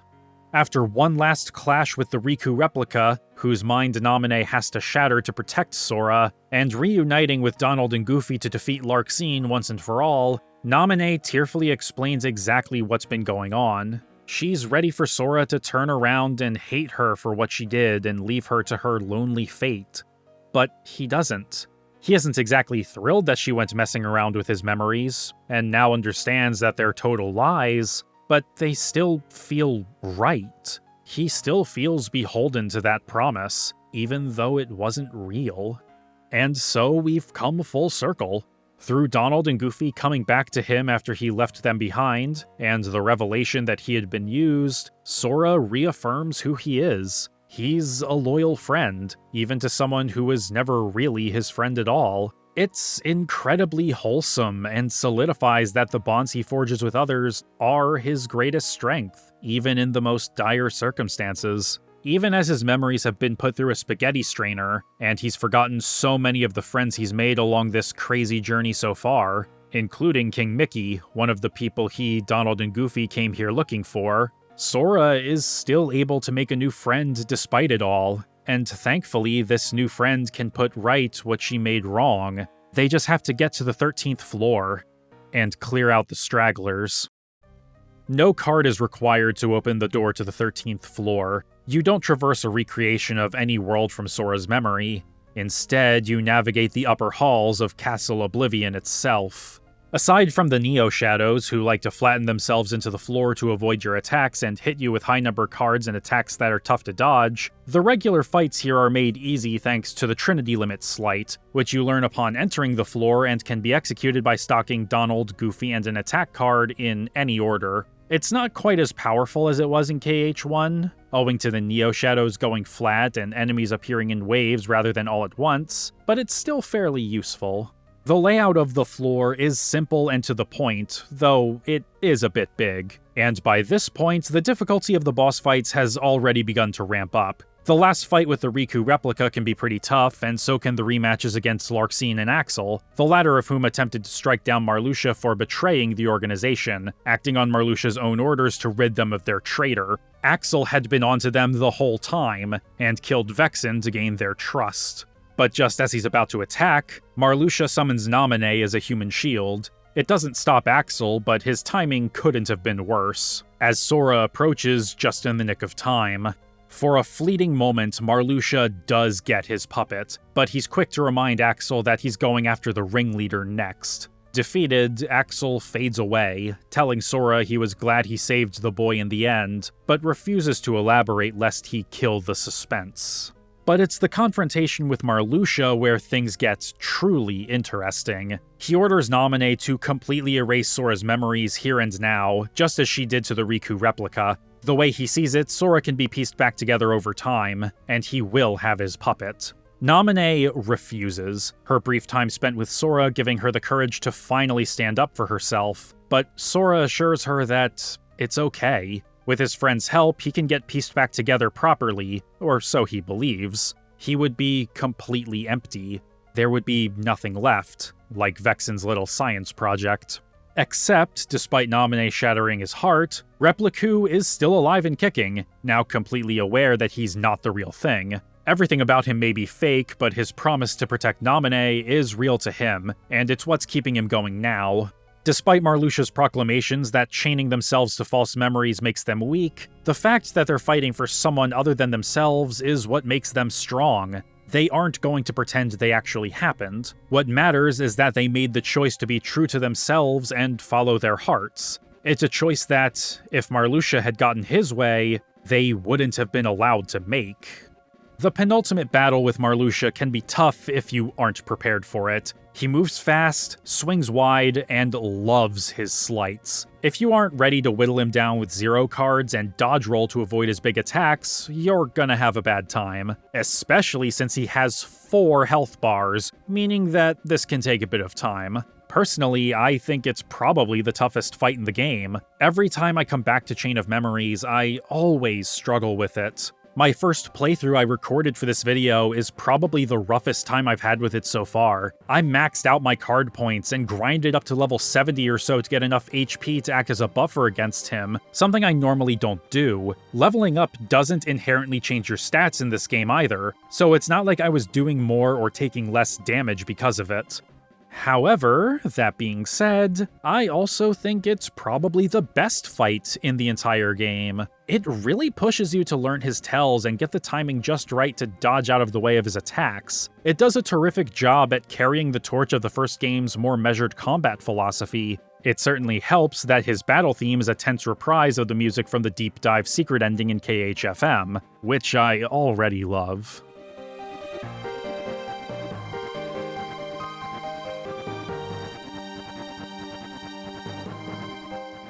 As a kid, I was disappointed that there were no secret bosses in Chain of Memories, like, say, Sephiroth in the Colosseum. Nowadays, I'm of the opinion that it doesn't need them, partially because of the story and setting, but more so because the first fight with Marluxia is already tough enough. I shudder to think of how you could make an even harder fight with this combat system.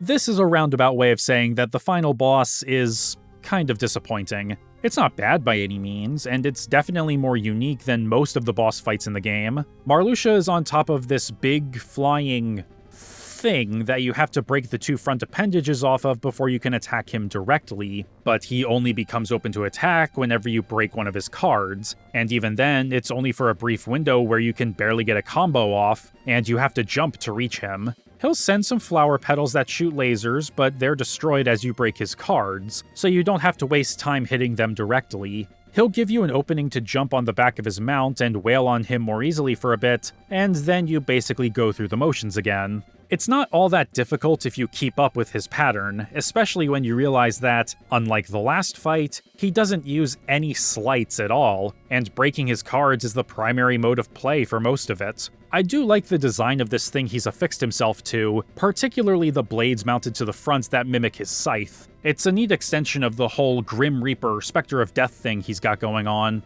Coming off of the last fight, this one can feel like a bit of a mercy on the part of the developers, especially if you struggle with the card system. But despite the spectacle and scale, I think it's just a bit too easy and simplistic. With Marluxia defeated, the final order of business is for Sora, Donald, and Goofy to get their memories restored. Unfortunately, the same can't be done for the Riku replica, on account of him being, well, a replica. He's dismayed, but not surprised. After all, he's a facsimile of someone else and not his own person. Sora counters this by saying that his origins don't matter. What he felt was real. His memories and his emotions belong to him, and that should be good enough. And so Repliku exits our story with seemingly lifted spirits. But Sora still has a choice to make. As Naminé explains, memories are linked together like a chain. When she was mucking about in Sora's heart, she broke countless links in that chain and created new ones. In order to restore their memories, they'll have to forget everything that happened here. From their perspective, it would be as though the events of this game never happened. Alternatively, they could retain their memories of Castle Oblivion, but they'd be giving up their real memories in exchange. It's not an easy choice for him to make, as he would also forget Naminé, but Sora chooses to have her hit the reset button. Naminé leads them all to a series of large, flowery pods, where they'll all be sleeping for a little while as she sets their memories back to normal. And because they won't remember her when they wake up, Jiminy jots down a note in his journal to thank Naminé, a sweet gesture that you know came from a genuine place. Before he climbs into the pod, Sora says he was glad to have met her, and makes a promise, a real, literal pinky promise, that they'll meet again after he wakes up. As he gets settled in, she reminds him that he made another promise to someone who, despite her best efforts, he could never replace. If he can remember that person, then surely all of his other memories will return too. He pulls out the good luck charm, and slowly all the friends he's met on his journey so far come into view. He thinks about those most important to him, calling to mind Riku and Kairi. Sora was right all along. He could never forget about her. Not really. As his friends come into focus, Naminé begins to fade away. But it's okay. They promised they would meet again someday, and while he may forget her, she'll always be in his heart.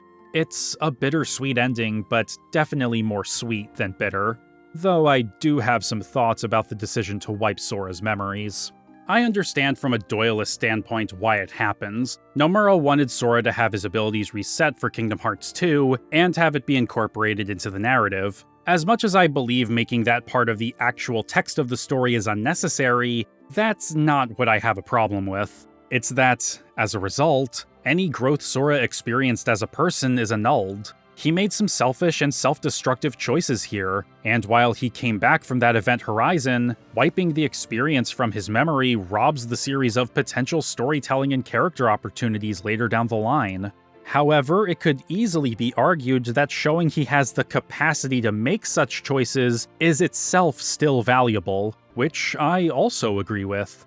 But more pertinently, for those who either skip or otherwise just don't jive with this game, resetting Sora's memory back to the end of the first game could make it easier to jump from KH1 straight to KH2, and I think for that reason alone, the memory wipe was the right call. Not everyone who would have played the first game would have played or even finished Chain of Memories. There's the shift in platform from the PS2 to the GBA, of course, giving the impression that it's a spin-off that can be skipped, but also the actual gameplay. While I personally like the card system, I understand why many wouldn't. As much as I adored the first game's measured combat, I don't think it's a stretch to say that a lot of people treated it more like a hack and slash. Chain of Memories gameplay just isn't very well suited to that. You could theoretically make it feel closer to that, but between needing to reload your deck and search through it for specific cards to use magic or make certain sleights, not to mention remembering offhand the card values and compositions necessary for them, while still running around the battlefield in real time, and how the game really starts to expect you to know your way around the system a bit towards the end, trying to turn it into a button masher can instead turn it into an exercise in tedium and frustration. That's not the system's fault, but tying every attack to a card in a deck with priority values on all of them can seem just a bit overly complex for what is, at its core, an action RPG. Could KH1's gameplay have been faithfully translated to the GBA in a more direct way, without cards? Maybe.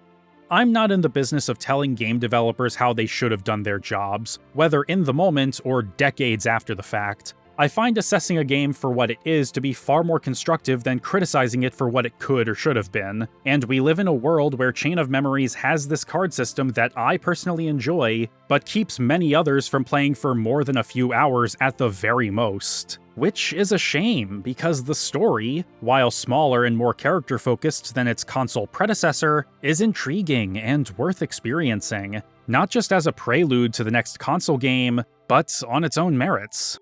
However, this is not the end of Chain of Memories, because when you return to the start screen, you're immediately invited to return to Castle Oblivion to experience the story from the perspective of another hero.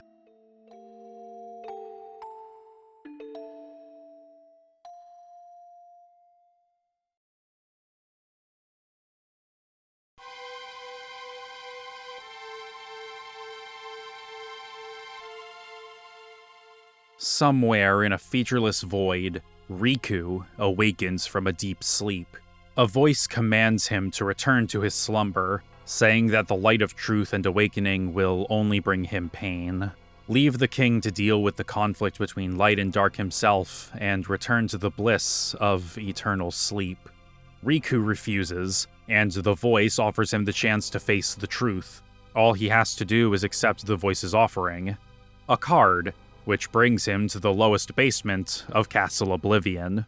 When Riku uses the card, he finds himself back at Hollow Bastion, where Maleficent had found him after the Destiny Islands fell to darkness. The voice tells him it's just a recreation based on his memories, and that under normal circumstances he would meet those he had met here before, but to see the outside world, he had to forsake his friends, his family, even his home to darkness. Riku scours the castle's halls and balconies, even stopping in to see the bedroom Maleficent had given him when he was under her tutelage. But despite casting that darkness aside too, all he finds here are Heartless, and eventually, Maleficent herself, whom he makes quick work of.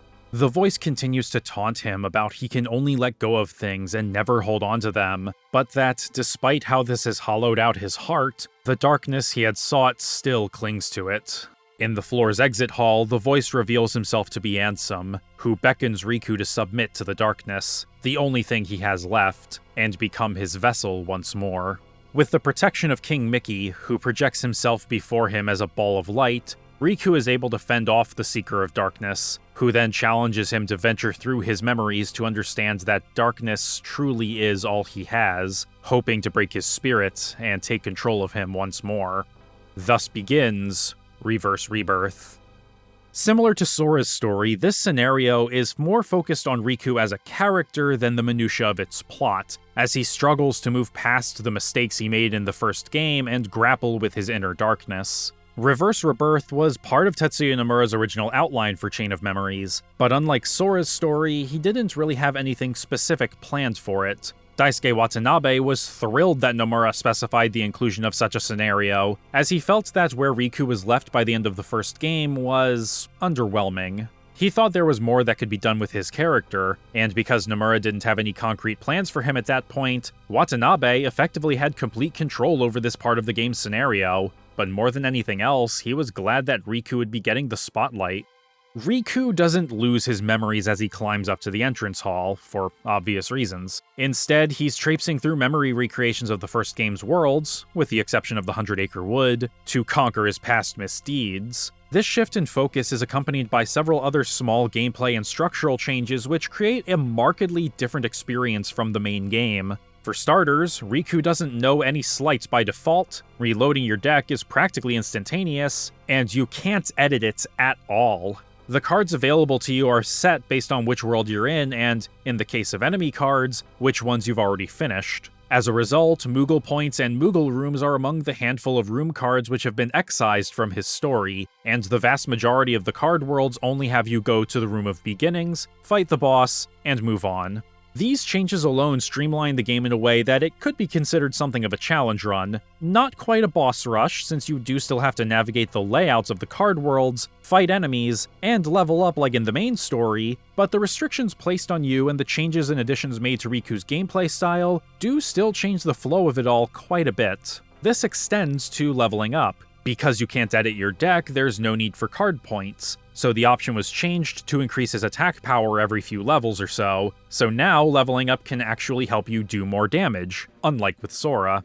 In place of learning new sleights, you instead have the option of increasing Riku's Dark Points, or DP, which increases the amount of time he can stay in his Dark mode, which in turn allows him to use the powerful Dark Break, Dark Firaga, and Dark Aura sleights, as well as adopt a stronger and more aggressive fighting style. To activate it, all you have to do is break enough of your opponent's cards, earning points based on the difference in value between their cards and what you use to break them. Hit 30 points and you enter Dark Mode. But if you take enough damage or have too many cards broken, your DP will hit 0 and you'll lose the form. It's a really fun way to mix up the gameplay a bit, and it ties into Riku's internal conflict, but as you can imagine, it's not a power that was given to him by choice this time. While you can increase your DP right from the beginning, you can't transform until after Ansem unlocks it by tempering Riku's inner darkness after Hollow Bastion, as a way of tipping the scales in his favor. Using it makes you feel powerful, it's rewarding to enter that state and be able to use stronger attacks to end battles more quickly, but at the same time, you don't want Riku to succumb to the darkness again, so it initially makes you wonder if using Dark Mode is a bad thing.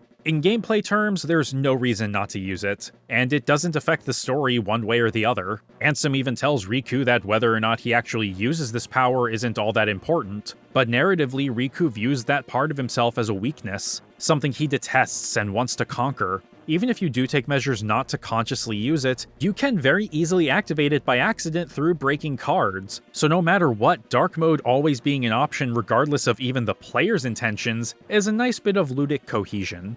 Riku's relationship with most of the worlds he visits here was through their villains, and he's going through them explicitly to prove that he's moved past his mistakes. It wouldn't make sense for him to meet Jack Skellington, Ariel, or Aladdin. He does still have a friend card though, King Mickey, who isn't physically present for most of the story, but the two of them did join up in the Realm of Darkness at the end of KH1, and he promised not to give up on Riku. In addition to stunning enemies and reloading your deck, Mickey is also your only method of healing during a battle for the whole game outside of the Oogie Boogie card, with his healing being more potent the more of his card you stock up. Minimal healing methods, mostly boss fights, and set decks makes for an interesting remix of Chain of Memories. There is a balance that needs to be struck though, especially since your deck composition is out of your control. Some of the decks you're given are especially meager, like those in Traverse Town and Wonderland, but not only are they all specifically designed for their respective worlds, they also come with an enemy card to supplement them in that world, with my favorite being the Power Wild card for Olympus Coliseum. It inverts the values of your non-zero cards, so your seemingly low-power deck becomes quite formidable when it's activated. The gameplay can be frustrating at times, but I would argue that it's never truly unfair. If you got through Sora's story, you should have a firm grasp of the card system, and thus should be able to clear Riku's story with little issue in about 6 to 8 hours at the very most. Although, like Sora's story, the difficulty does see a noticeable jump towards the end, but I'd argue the jump isn't quite as high.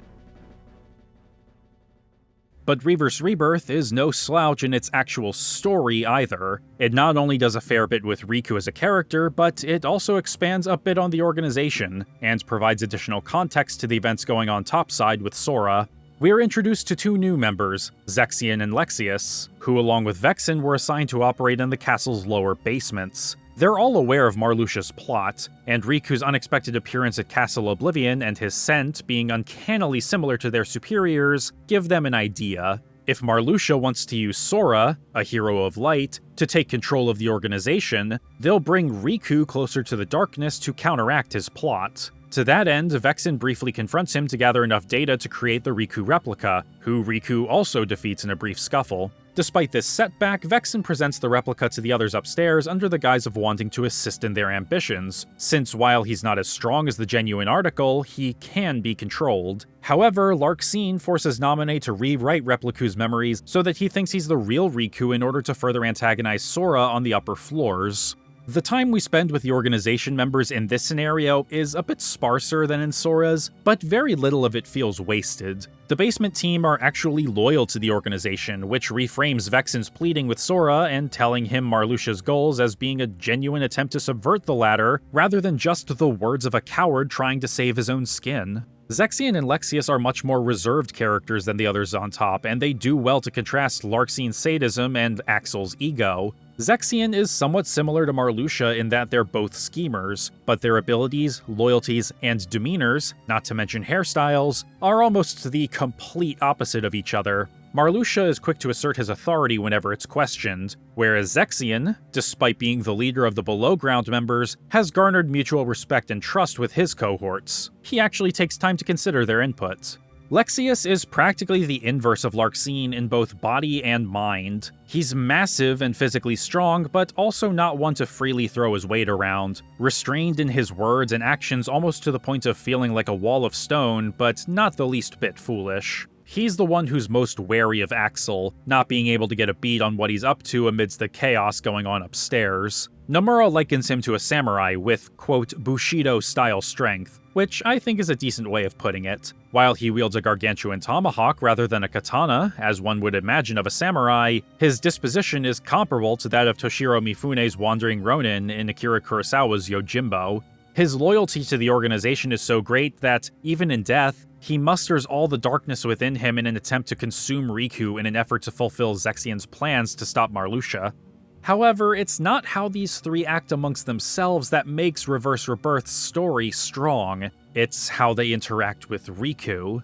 Zexion initially mistaking Riku's scent for that of their superior piques Vexen's curiosity and sparks their plan to subvert Marluxia in the first place, but what Vexen actually says to Riku starts laying the groundwork for his apotheosis. When Riku asks him if he's in league with Ansem, Vexen tells him that he's half right, that it's not the Ansem that Riku knows, that he both is and isn't Ansem, and because of that, he is nobody. Someone who treads the path between light and darkness, like the rest of the organization, and Riku himself.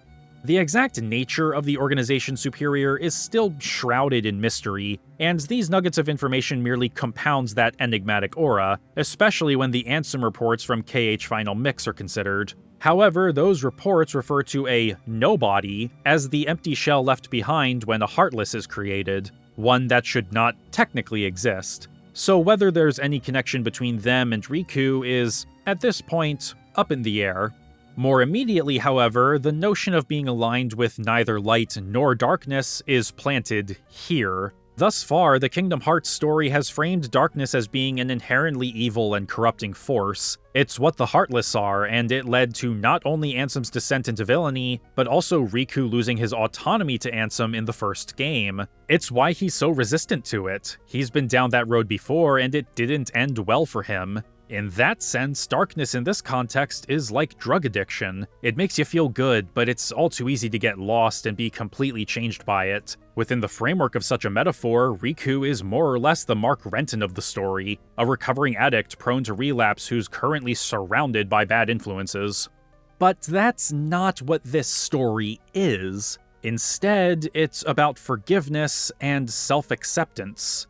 When Zexion finally confronts Riku directly, he tells him that Sora is in the castle, but warns him that, as a hero of light, he's duty-bound to snuff out dark creatures like him. Riku brushes off Zexion's warnings and takes the Destiny Islands card that Axel, who had survived his fight with Sora, had provided the cloaked schemer.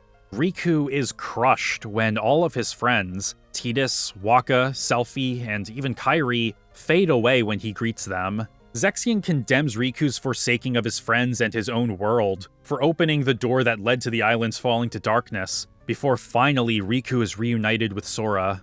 But it's not a happy reunion. Sora attacks him, lamenting that he's fallen so deep into darkness that the light hurts him. Left with no choice, Sora summons the brightest light he can to mercy kill Riku, who accepts his fate, his punishment for succumbing to darkness. That is, until he hears Kairi's voice, telling him that he won't fade away. He can't. Neither light nor darkness can destroy him, but both can make him stronger. His power, even if it is dark, is his to control, so long as he uses it without fear and without giving in to its vast depths. Finally accepting the darkness within him, Riku is able to see through the light enveloping him, breaking through it and Zexion's illusion of Sora.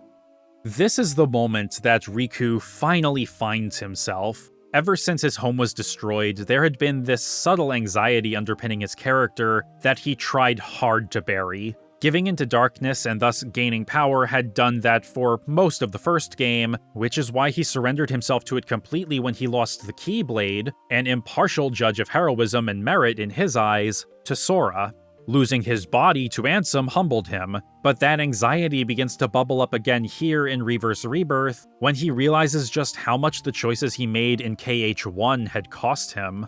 Throughout this story, he's basically told point blank that the light won't take him back because of what he's done, despite recanting, and try as he might to turn his back on his past mistakes, they'll always follow him.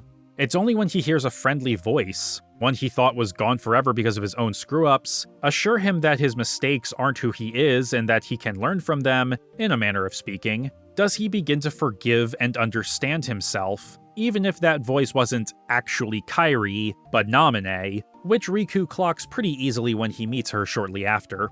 There's even a nice little callback to his last words to Sora at the end of KH1. Just as he told Sora to take care of Kairi, he tells Naminé to take care of Sora while he sleeps. Though it's a bit more pointed in the Japanese version, where he uses the exact same wording in both scenes. In the English version, he instead says, "Look after Sora," which gets the same point across, but because Riku's line at the end of the English version of KH1 was, "Take care of her," the poetry of the scene is a bit lost in translation. Special thanks to one of my patrons, Miradinia, for pointing this out during one of my recent Twitch streams.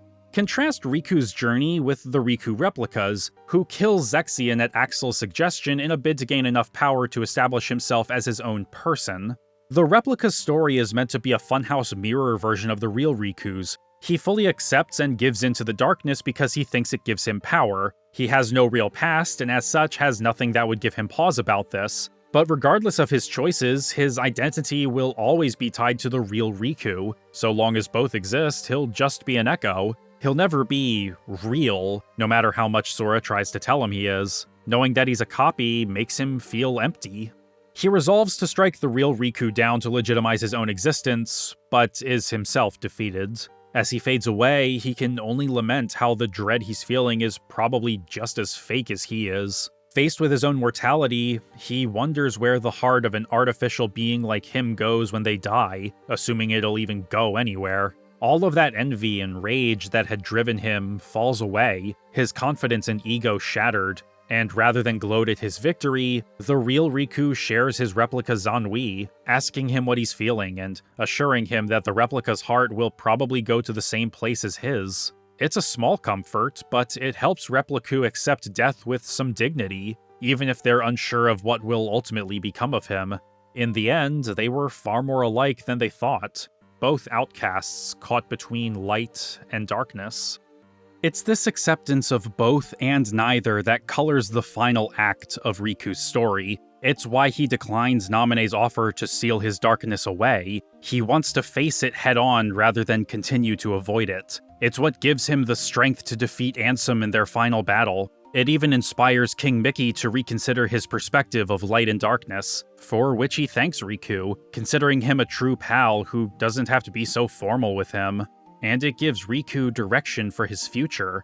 Accepting that darkness gives him the clairvoyance to see through the strongest illusions, which lets him see that Ansem wasn't the one who brought him to Castle Oblivion. It was actually a mysterious man wrapped in bandages named Diz, who also brings King Mickey to the castle with a card, just as he had done with Riku.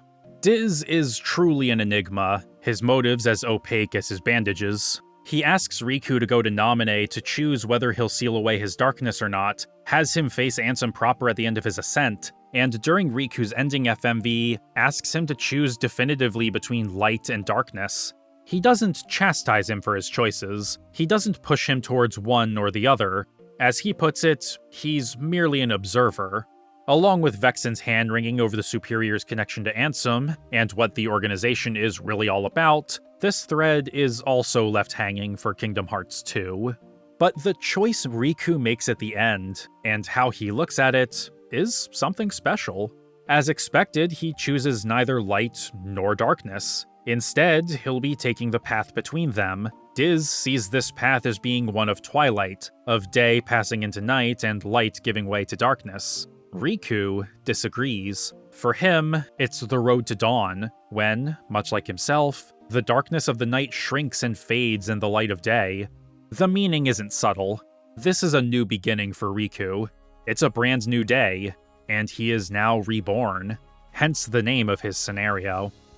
I adore Reverse Rebirth in its entirety. While a good chunk of what it's doing is laying the groundwork for the next game, it was still a well-told coming-of-age story about forgiveness and self-acceptance. Darkness being a loose metaphor for past mistakes may not have been completely intentional, but it's a decent analog which works within the context of this particular chapter of the story. Spending time with Riku and getting to understand him as an individual adds some appreciated depth to his character, giving him this dynamic with Mickey where he shows the king that darkness isn't inherently evil, and Mickey sticking by him through thick and thin as a true friend to the point where he insists Riku doesn't have to call him Majesty, helps to explore his character beyond his relationships with Sora and Kairi.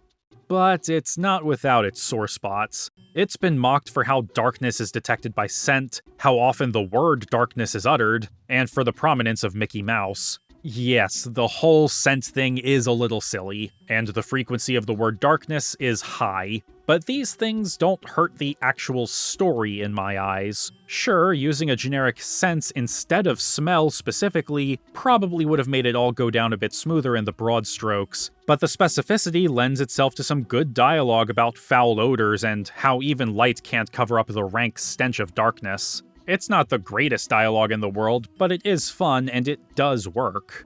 As for how often the word darkness pops up in this story, what did you expect? It's a story literally about overcoming and accepting one's own inner darkness. I fail to see how using the word a lot in such a story is some kind of critical flaw.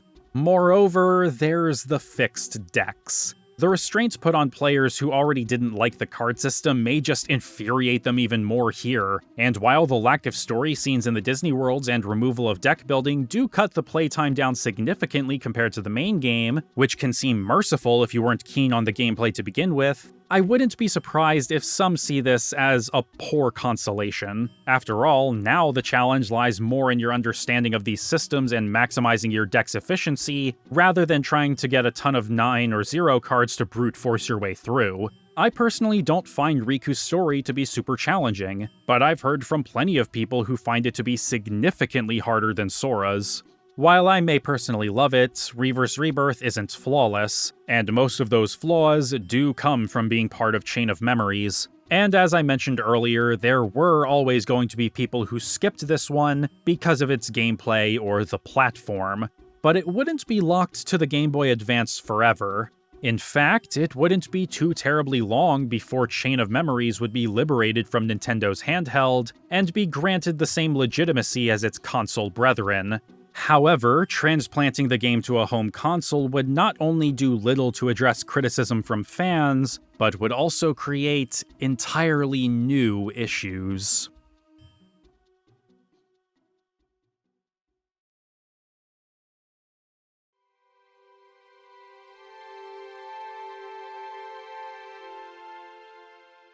On March 29, 2007, Kingdom Hearts 2 Final Mix Plus was released exclusively in Japan, and while this release was primarily an updated and expanded version of Kingdom Hearts 2, it also came packaged with a bonus disc featuring a complete, from-the-ground-up 3D remake of Chain of Memories for the PlayStation 2, titled Kingdom Hearts Re-Chain of Memories, finally allowing Japanese players to experience the entire Kingdom Hearts story so far on a single platform.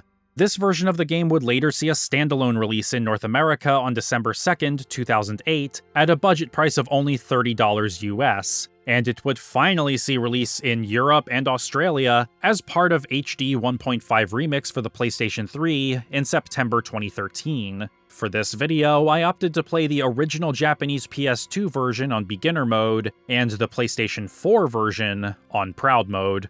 While a final mix version of Kingdom Hearts 2 wasn't always in the cards, Tetsuya Nomura knew that if it did happen, remaking Chain of Memories would be his trump card, and while he would return to direct the remake, his attention would be directed more towards Final Mix itself, similar to the GBA version's development. While he was focusing on that in Tokyo, a team at Square Enix's Osaka branch would be working on Recom, led by co-director Tai Yasue, who, alongside co-producer Yoichi Yoshimoto, would bring development builds to Tokyo once a month to present to Nomura. During these monthly meetings, they would all suggest ideas to expand and improve the game. Despite a short development period, Kingdom Hearts Re-Chain of Memories would be finished on schedule. There were a ton of changes made in the transition to the PlayStation 2, with the most obvious being that the game is now entirely 3D, like the other console games. This wasn't always the case. The original plan called for more of a straight port, complete with pixel graphics. This was then shifted to fixed perspective 3D, before deciding that, if they're gonna make it 3D, they may as well let the player control the camera. This presentational parody extends to the music, with all of the KH1 tracks being reused from the original game, and all of the tracks that were composed for the original COM being reorchestrated. In addition, the story scenes in the halls of Castle Oblivion and the later Card Worlds have been given fully voiced cinematics, complete with actual voice actors for all of the organization members who meet their end over the course of the game. But it's the gameplay that's seen the most changes. The biggest are the shift to 3D itself, which has led to the dimensions of the combat zones being altered and even expanded, and the similarly expanded range of inputs afforded by the DualShock 2 allowing for a few quality-of-life improvements. Stocking cards is now mapped to triangle, and they can now be unstocked with L2. You can now manually lock onto enemies with R2, and the right analog stick controls the camera like in KH2. Also taken from KH2 are reaction commands, which are now tied to certain sleights that require multiple inputs, like Sonic Blade and Ars Arcanum. Speaking of sleights, several have been removed and replaced with others that better accommodate the 3D space. More hazards and interactable objects have been added to the various rooms, which allow for more opportunities to get MP, restore HP, and acquire free cards. A few new map cards, Bottomless Darkness, Roulette Room, and Random Joker, were also added. Sora now gets the high jump and glide abilities in Monstro and Neverland like in KH1, with Super Glide being attainable in the Room of Rewards that was added to the 13th floor.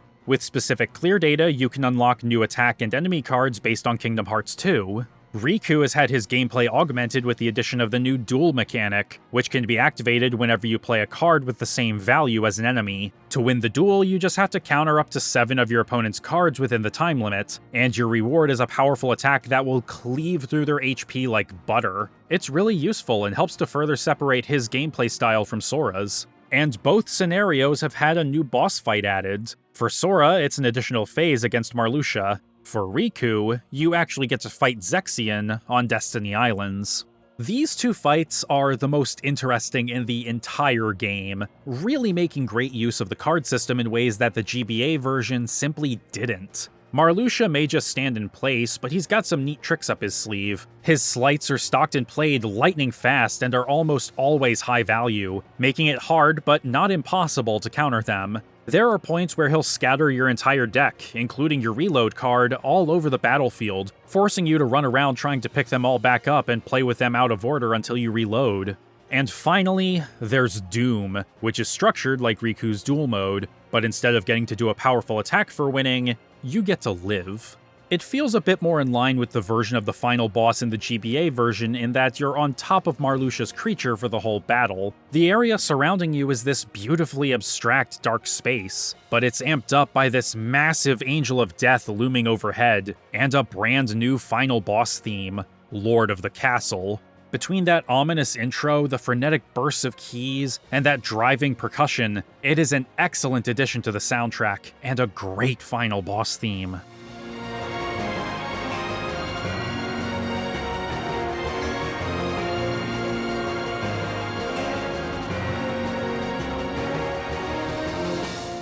On the reverse side, we have Zexion, who you didn't even fight in the original version, and because Repliku killed him shortly after, he didn't get to appear in the next game. We didn't even get to see what his weapon of choice was in either game, as his panel in the Proof of Remembrance was shattered in the original version of Kingdom Hearts 2. As a result, fans were desperate to know what his weapon was and how he fought, and Nomura was happy to oblige them.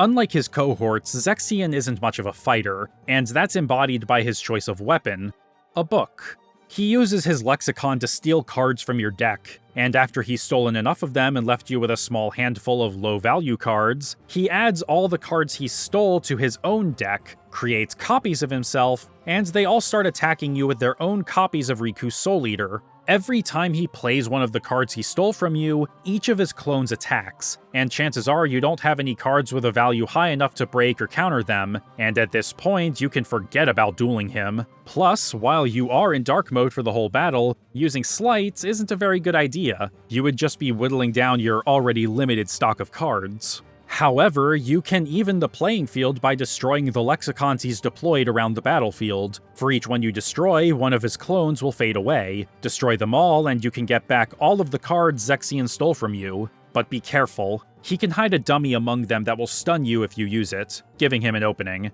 The dummy is miscolored, making it easy to tell apart from the real thing, but it's easy to miss it in the heat of battle. These two fights are superb, not because of the new boss track or the bit of fan service, but because of how they work with the card system. They were designed to play with the system already in place, leaving you vulnerable if you don't have a firm grasp of how it works. Zero cards are your best friend when Marluxia starts spamming his sleights. Spamming your own sleights when fighting Zexion will restrict your options significantly when he really gets going. They're just so creative and interesting compared to every other fight in the game, regardless of which version. And yes, that includes Marluxia Phase 1, who isn't quite as interesting in this version.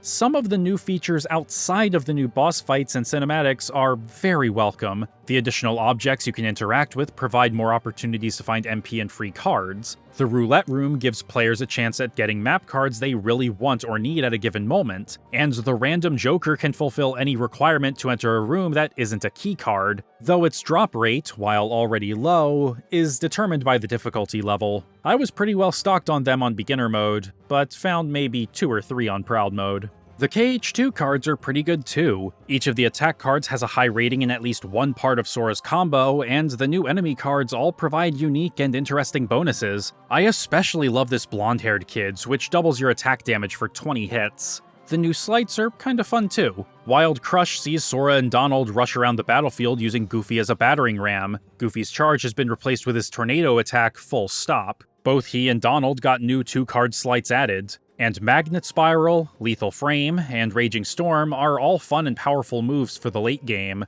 I want to highlight Lethal Frame specifically, as it's garnered a reputation for being game-breaking or overpowered, since it's particularly effective against bosses. It casts stop magic on the target, allowing Sora to rush towards them to unleash a flurry of blows that they take one after another after they start moving again afterward. It's a fair amount of damage too, but it's not foolproof. While attack cards are easy to come by, the stop card you need at the start of the sleight is a bit of a hurdle. The randomness inherent to acquiring more cards means that how many stop cards you'll find after the first one is a complete crapshoot, and this is compounded by the card being lost for the rest of the battle after you've used the sleight. As such, you need to have a high ether or elixir to reload it later, and even if you do find several additional stops, you're going to need enough card points to add them, the attack cards you need for the sleight, and other relevant cards like those high ethers, boss, or cure cards to your deck, meaning you may have to do a low or minimum HP build to maximize efficiency. But in doing so, bosses are able to beat you more quickly if they manage to force or exploit the tiniest of openings, which I swear is way more common for them in this version. Moreover, the charge-up time gives the enemy an opportunity to break the slight or move out of range to avoid it entirely. Don't get me wrong, it's a great attack, but it relies a fair bit on luck to get a string of them off without issue. So it would seem like Recom is effectively Chain of Memory's final mix, right? Well, sort of. It's more of a different flavor of Chain of Memories than a straight upgrade, because it's got problems. A lot of problems. In fact, almost every major change when bringing it to the PlayStation 2 has brought some kind of caveat with it. None of them are inherently bad, and the criticisms I have of the remake are mostly subjective, but they serve to highlight just how much of Chain of Memories was tailored specifically for the Game Boy Advance. A notable exception to this, at least on a technical level, is how the theme for Castle Oblivion's stairways was changed. The low tones have been swapped for higher-pitched bell chimes that completely remove that eerie sense of the castle having its own sentience that I felt in the original. This is a purely subjective criticism, but it's something that's always irked me.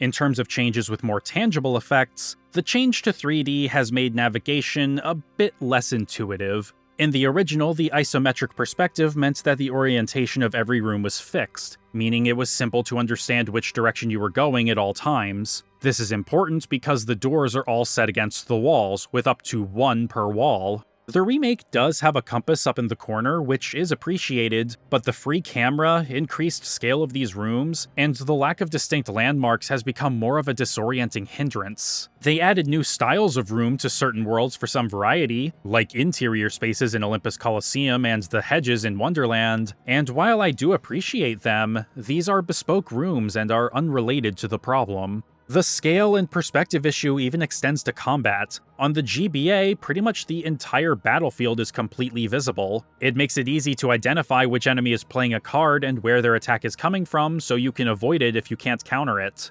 This isn't the case in the remake, where unlike KH1, you don't have the luxury of free non-movement actions in combat. You have to focus on moving yourself and the camera as well as sifting through your cards all at the same time. Not the worst thing in the world thanks to how the controls are laid out. The new shortcut function can mitigate this a little bit, and the size of the battlefields does work to the benefit of the new boss fights in my opinion. The wider space is incorporated into their mechanics, but all told, it makes the card system feel much more clunky than it did on the GBA. It doesn't help that the gameplay overall is noticeably slower, which is most evident when comparing Sora's reload speed in both versions. Yet late-game bosses are still as agile as ever, leading to a lot of frustration when they attack too fast for you to be able to counter their cards. The implementation of fully voiced cutscenes also has its downsides. There's nothing wrong with the idea, and the scenes themselves are great. I'm not criticizing them. The organization members are all well cast in both the Japanese and English versions. I especially love the performances for Vexen and Larxene in both languages. You can absolutely tell that Nachi Nozawa, Yuko Miyamura, Derek Stephen Prince, and Chanel Gray are absolutely relishing these roles. The shift to actual cinematics for these scenes allowed for a ton of visual flourishes that would have been harder to convey very well in the original version too. Various gestures, more varied facial expressions, and little things like Naminé flinching when Marluxia puts his hand on her shoulder, seeing that she drew a picture of herself with Sora, Riku, and Kairi, Marluxia threatening Vexen with his scythe, and changing his execution in Twilight Town from being slashed to immolated are just some examples. However, due to time constraints, these were the only scenes that could be done with full voice acting, so all of the card worlds before the last few floors have their dialogue conveyed solely through text like in the original. Whereas there, the consistent presentation meant that every scene was on a relatively even playing field outside of the occasional brief FMV, here the divide between voice cinematics and text-only scenes only serves to make the latter feel even more disposable than before because of how neatly they're separated, despite their thematic relevance. This is compounded by the repetitive structure of these worlds, which was also the case in the original version, and the ability to skip these scenes entirely. Players who quickly catch on to the pattern would be more likely to skip the story scenes in the Disney worlds because they know the routine and feel like there's nothing worthwhile going on here. And then there's the big sticking point. The card system itself. It sticks out like a sore thumb on the PS2, not because the system itself doesn't translate well. Aside from the speed, the balancing tweaks, and the third dimension, it plays exactly like it did on the GBA, and again, the new boss fights make great use of it. It's because moving it to a console has brought with it an entirely different set of expectations, and those expectations are skewed further depending on how you look at ReCom, as a bonus disc, a standalone experience, or part of a compilation package. As a bonus disc packed in with Kingdom Hearts 2 Final Mix, I think it's perfectly fine. Through this lens, understanding that it wasn't originally a standalone release, the gripes I have with it become more forgivable. It was geared more towards those who were already fans of the series who may or may not have been able to play the GBA original. And while there were a few changes made to the script and a couple of additional vignettes during the end credits and epilogue scenes to tie it into KH2, it's all done very tastefully, acting as teases for what is yet to come like you would expect out of a bridging game, despite being included with the game it was made as a bridge to. From a purely narrative standpoint, it works just as well as the original, and as a game, it's a fun novelty. Yet, in order to access the new KH2-inspired cards that were added to rewards rooms, you need to have clear data from KH2FM, implying that ReCom is meant to be played afterward, despite chronologically preceding it. But again, because it's a pack-in, it's not like you're really missing out on the opportunity to acquire them. However, while these cards are strong, they're not essential, and the randomness that's still inherent to acquiring more of them means that you don't really have to worry about them unless you want 100% journal completion. While Tetsuya Nomura has gone on the record to say that he would have considered ReCom for a standalone release if he had known what it would eventually become, when viewed as its own release, it feels almost confounding. It goes from being a handheld bridge game where the design philosophy and gameplay system are understandable given the limitations of the original platform, to a game that feels out of step with the others on the platform. By giving it the same level of presentation and graphical fidelity as KH1 and 2, as well as putting it on the same console, you are placing it on a similar pedestal, inviting more direct comparisons despite being sold for a lower price. And that's to say nothing of how rough around the edges the English dub is. Not because of the voice actors necessarily, though Haley Joel Osment's post-pubescent voice coming out of young Sora mere hours after the events of KH1 will never not be jarring. I guess there's no way we'll forget the most important memories. Naminé and Diz being recast from Brittany Snow and Christopher Lee in Kingdom Hearts 2 to Megan Jett Martin and Corey Burton is also very noticeable. No, it's not the casting.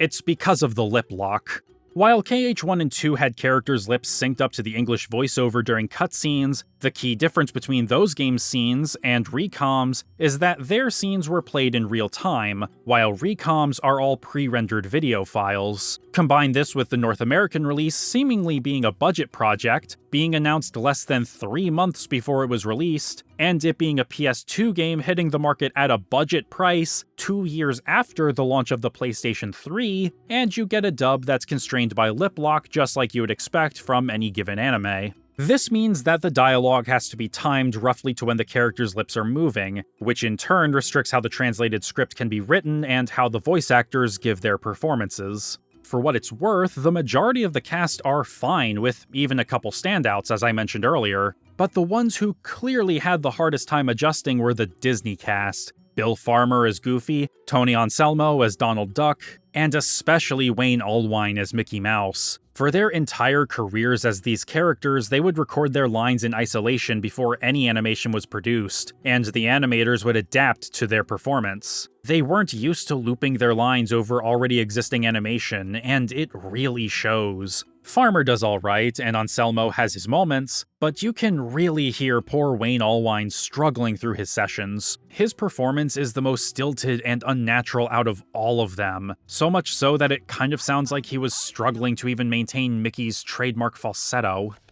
I needed a way out of the realm of darkness, and then suddenly this card appeared right in front of me.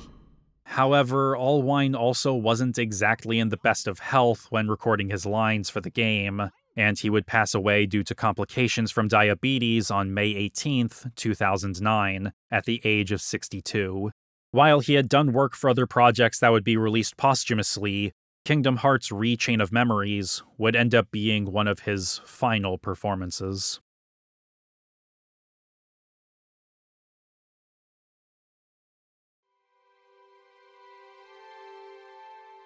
As for the KH2 cards, because Recom was now standalone and KH2FM wouldn't be coming to the territory, the requirements to unlock them were changed to having clear data for both Sora's story and Reverse Rebirth. I'm personally not a big fan of this decision, as it means you now have to start a new playthrough if you want to use these cards outside of random fights and Marluxia's second and third phases. For years, I was under the impression that you just needed KH2 save data on your memory card, which I think would have made a bit more sense. But I understand that doing so would mean players would have been locked out of a small part of the game unless they bought a completely different game. So the method we did get, while a bit perplexing and somewhat self-defeating, was ultimately preferable. And then there's how Recom is perceived as part of a compilation package, which has been the primary way of playing the game for over a decade at this point. It's still the same game, but now in widescreen, with a higher resolution, and, with the exception of the PS3 version, a bump up to 60 frames per second. But there are two minor differences. First, all of the FMVs have been upscaled rather than re-rendered, so there's a bit of noticeable aliasing and visual artifacting. Secondly, a handful of the attack cards based on Keyblades from KH2 have been replaced with some from Kingdom Hearts 358 Days Over 2, a cutscene movie for which was included alongside Recom and Kingdom Hearts Final Mix as part of the HD 1.5 Remix compilation on the PS3 in 2013. In order to unlock these cards, you have to watch the whole movie and read all of the journal entries and secret reports for days. As a result, just like when it was packed in with KH2FM, in order to get the most out of a single playthrough, you would once again have to go through parts of the story out of order, except it's more egregious here. I won't go into details because I will be making videos on them in the future, but while you could play Kingdom Hearts 2 without playing COM and be mostly okay, Days is heavily reliant on having played KH1, COM, and KH2, regardless of whether you're playing it on the DS or watching the movie version. And that's to say nothing of Days' placement in these compilations, but we'll talk about that when we get to Days proper in 2027. Thankfully, again, these extra cards, while nice, are not integral to the experience. As such, you can disregard the option to acquire them without any repercussions. And if you're going for the Platinum Trophy like I did, you can always watch the movie and come back to get these cards later without starting a new playthrough. Suffice it to say, I have some pretty complicated feelings about the remake. Again, I don't think it's inherently bad. On the contrary, I think it's a perfectly cromulent way of experiencing this chapter of the overall Kingdom Hearts saga, even if the script and parts of this particular story have been slightly altered. The changes are extremely minor and don't have any tangible effect on the narrative. Ansem briefly exerting control over Riku to cut down Lexaeus, and Lexaeus allowing the darkness within him to billow forth and consume Riku in a final desperation move, lead to the same end. The same goes for Axel slashing Vexen versus burning him alive. And let's be real, we did not need a specific explanation of how Riku and Mickey got their black coats. Diz providing them is fine, but you could easily infer that this was already the case in the original, or that they pilfered them from the dead organization members. Though I will admit that having Riku's ending scene play without music is tonally much more fitting than having the epilogue version of Hand in Hand blaring over it. But regardless of how you may feel about these changes, everyone and everything still ends up in the same place at the end of Recom as they did in the original. But the gameplay feels like a complete anomaly in a console environment. It was a system created out of necessity for the GBA, but when transplanted onto the PlayStation 2, it just doesn't make sense anymore. The new slights and boss fights work well in this new 3D environment, but that doesn't mean much when they're part of a system that's so out of place here. Personally, I recommend the original Game Boy Advance version of Chain of Memories over the remake. This is the system the game was designed for, and it feels much more at home here with all of its limitations than it does blown up into the third dimension. But if you'd prefer to play Recom, I won't tell you that you're wrong or a bad fan. As I said earlier in this section, at the end of the day, they're basically different flavors of the same game, and given that it's the only version of the game commercially available, I understand if it's your only option.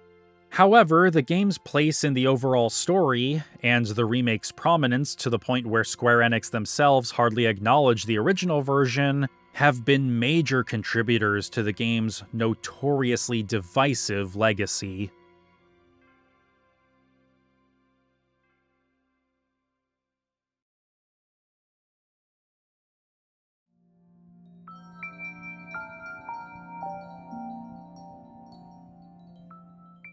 Just over a year following its reveal, Kingdom Hearts Chain of Memories would launch to both critical and commercial success in Japan. Famitsu would give it an extremely positive rating of 36 out of 40, and it would top the sales charts the week it was released with over 173,000 copies sold. By the end of the year, that number would climb to over 288,000 units, making it the 35th best-selling game in Japan that year, outselling Final Fantasy Dawn of Souls, Xenosaga 2, Zelda the Minish Cap, and Final Fantasy X-2 International. It was also the 8th best-selling game for the Game Boy Advance that year. It would continue to sell over the next 2 years, with more than 400,000 domestic sales by December 2006. Very respectable. While it faced much stronger competition in North America, Chain of Memories would still manage to crack 6th place in GameSpot's sales charts for December 2004, beating out games like Metal Gear Solid 3, Jak 3, and Star Wars Knights of the Old Republic 2, but falling far short of Madden 2005, Halo 2, and Grand Theft Auto San Andreas. While reception was still positive, it wasn't quite as glowing as it was in Japan. It was generally agreed that the visuals were the game's strongest asset, with Game Informer's Andrew Reiner calling it a visual masterpiece. Everything else, however, proved to be divisive. The premise was seen as intriguing, but criticized for being catered more towards existing fans than onboarding new ones, as well as for recycling locations from the PS2 original. One-Up's David Smith would elaborate further on this, lamenting that Chain of Memories may be required to fully grasp the then-upcoming Kingdom Hearts 2 based on their shared use of black-cloaked villains. If you're a committed follower of the series then, it's cool to see all the games tying together like this. But on the other hand, it would be nice if Square made things a little more accessible to new players. By far the most contentious element was the actual gameplay. Some enjoyed the level of depth and strategy the card system offered. Others felt that it devolved into simply playing high-numbered cards by the end, with strategy being completely unnecessary, with the game's structure also quickly becoming dull and repetitive. While reviews were generally favorable, that positivity was fairly modest. But sales were still strong. By February 2005, Chain of Memories had sold a combined 1 million units between Japan and North America, and by December 2006, the worldwide total would grow to more than 1.5 million, with over 900,000 sales in North America and over 200,000 in PAL territories. The game's sales showed that Kingdom Hearts wasn't just a flash in the pan. The series really did have staying power, and fans were eager to see the story continue. However, while many were eager to get even a small taste of where things would be going for Kingdom Hearts 2, much like the critics, fans were also divided on Chain of Memories. Not so much on the story, but on the gameplay, for the same reasons as the critics. The conversation surrounding Chain of Memories, and fans' opinions on it, has ebbed and flowed drastically over the past 20 years. At first, it piqued many people's curiosity about KH2 while being dismissed by others as being skippable on the basis of its platform. When Kingdom Hearts 2 came out, there was confusion from those who hadn't played COM about some of the finer points of the game they had actually been waiting for. As a result, there was some bitterness about needing to play a GBA game to get the full story, even if, and I know I'm jumping the gun a little bit here, KH2 does a good enough job of filling players in on the major story beats of COM that you don't need to play it to understand what's going on. Sora's memory wipe even plays to those who skipped it, since it keeps everyone on more or less the same page from his perspective. But as time passed and more games were released, it quickly became apparent that Chain of Memories wasn't quite as skippable as it initially seemed. It was never truly inconsequential, but with more and more story threads tying back to Castle Oblivion as the story unfolded, Chain of Memories went from being an intriguing bridge game to a load-bearing game for the series at large. Similarly, it being released for the Game Boy Advance went from a novelty to what some would consider a bad omen. One of the most common criticisms of Kingdom Hearts as a series as it wore on was how inaccessible it was due to the games, and by extension the story, being scattered across multiple disparate platforms. By the time Dream Drop Distance was released in 2012, you would have needed a PlayStation 2, Game Boy Advance, Nintendo DS, PSP, and 3DS to get the full story. This, however, could be narrowed down to 4 or even 3 systems thanks to backwards compatibility, and depending on whether you lived in Japan or North America, the only 2 territories that got the PS2 remake for some time. When it was released in North America in December 2008, Chain of Memories wasn't met quite as warmly as the original. GameSpot's Kevin Van Ord and Game Informer's Brian Vore both gave it a score that was at least a full point lower than their respective outlets' reviews of the original version, noting that the reuse of assets from KH1 makes the whole experience feel like even more of a retread of that game than the GBA COM already was. IGN's Ryan Clements, however, was more favorable towards it, even scoring it slightly higher than Craig Harris had for his review of the original, although his recommendation was tempered by his final statement.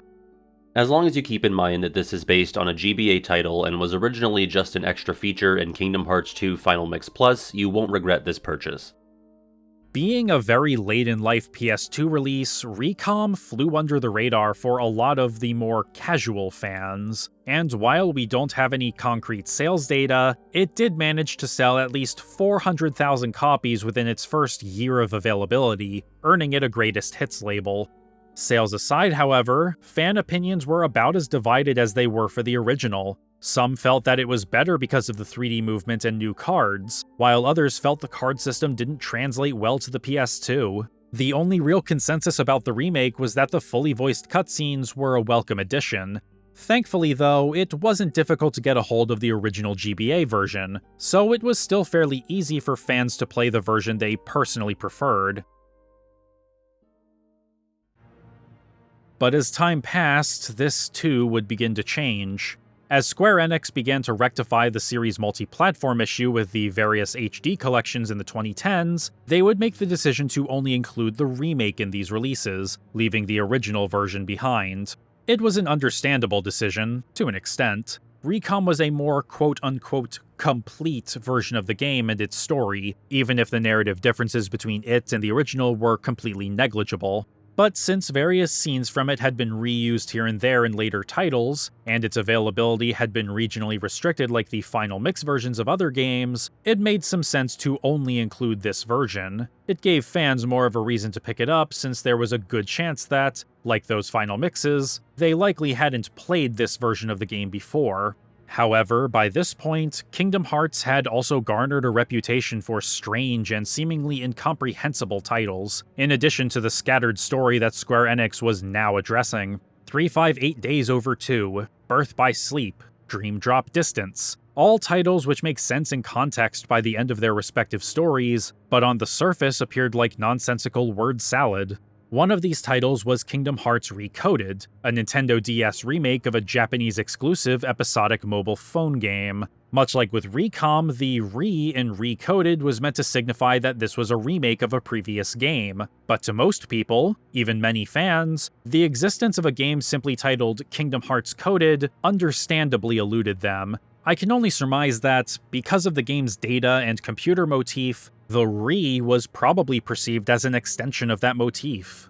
Because of this precedent, the accessibility of the HD collections, stores like GameStop no longer carrying Game Boy Advance games, and the gradual erasure of the original GBA Chain of Memories from the series' history, I've noticed that the game's reputation has taken something of a nosedive. The "re" in Chain of Memories doesn't always register to newer players that it's a remake. If anything, it seems to be taken as part of the series' penchant for quirky titles. Because it was originally developed for the PS2 and has the same level of visual fidelity as KH1 and 2, there are players who assess it solely for what it is, removed from any previous context. These players don't look at it as a remake of a GBA game, or as a bonus disc included with the definitive edition of another meatier installment. They look at it as the next part of the story after KH1, and balk at the drastic changes in gameplay which, when viewed without understanding that it was originally developed for the Game Boy Advance, comes off as a misguided experiment rather than a technical necessity. As a result, they're likely more inclined to skip the game and just watch the cutscenes online for the story.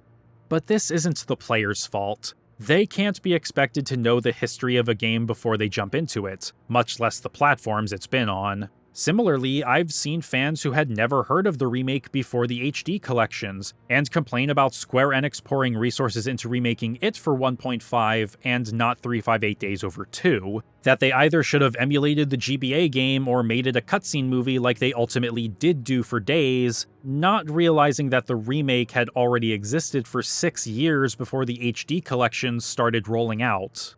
Over the past decade, as more and more new fans come into the fold through the HD collections, the conversation surrounding Chain of Memories has been focused more and more on the remake. In my own observations, it's gotten to the point where the re in Recom has basically been dropped. The remake has become the default, and Square Enix treating it as such has practically legitimized that idea.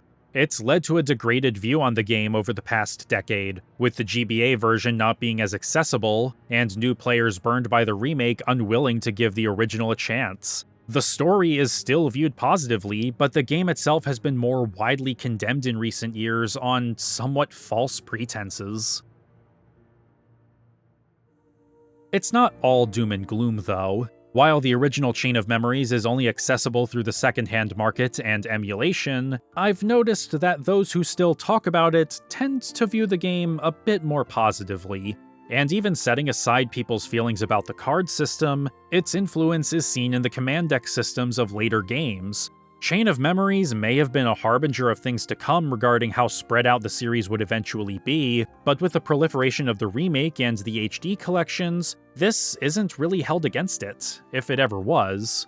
As a game, it isn't held in particularly high esteem today, but Castle Oblivion, Naminé, and the organization have all left their marks on the series, not just in how they would be built upon later, but in their basic concepts and utilization here. The story itself is viewed as one of the best in the series for how focused it is on Sora and Riku as characters. Their struggles may be a bit abstract, but they're still grounded in basic and relatable ideas that are foundational to the human experience. Chain of Memories is not a perfect game, not by a long shot, and its flaws have only been exacerbated and compounded by the shift to 3D, which in turn has sullied its already divisive reputation. Perhaps it was inevitable that more people would turn on it the further removed we got from its original release. But regardless of how you feel about it, Chain of Memories is one of the most unique and introspective games in the Kingdom Hearts series, and like our most treasured memories, it can never truly be forgotten.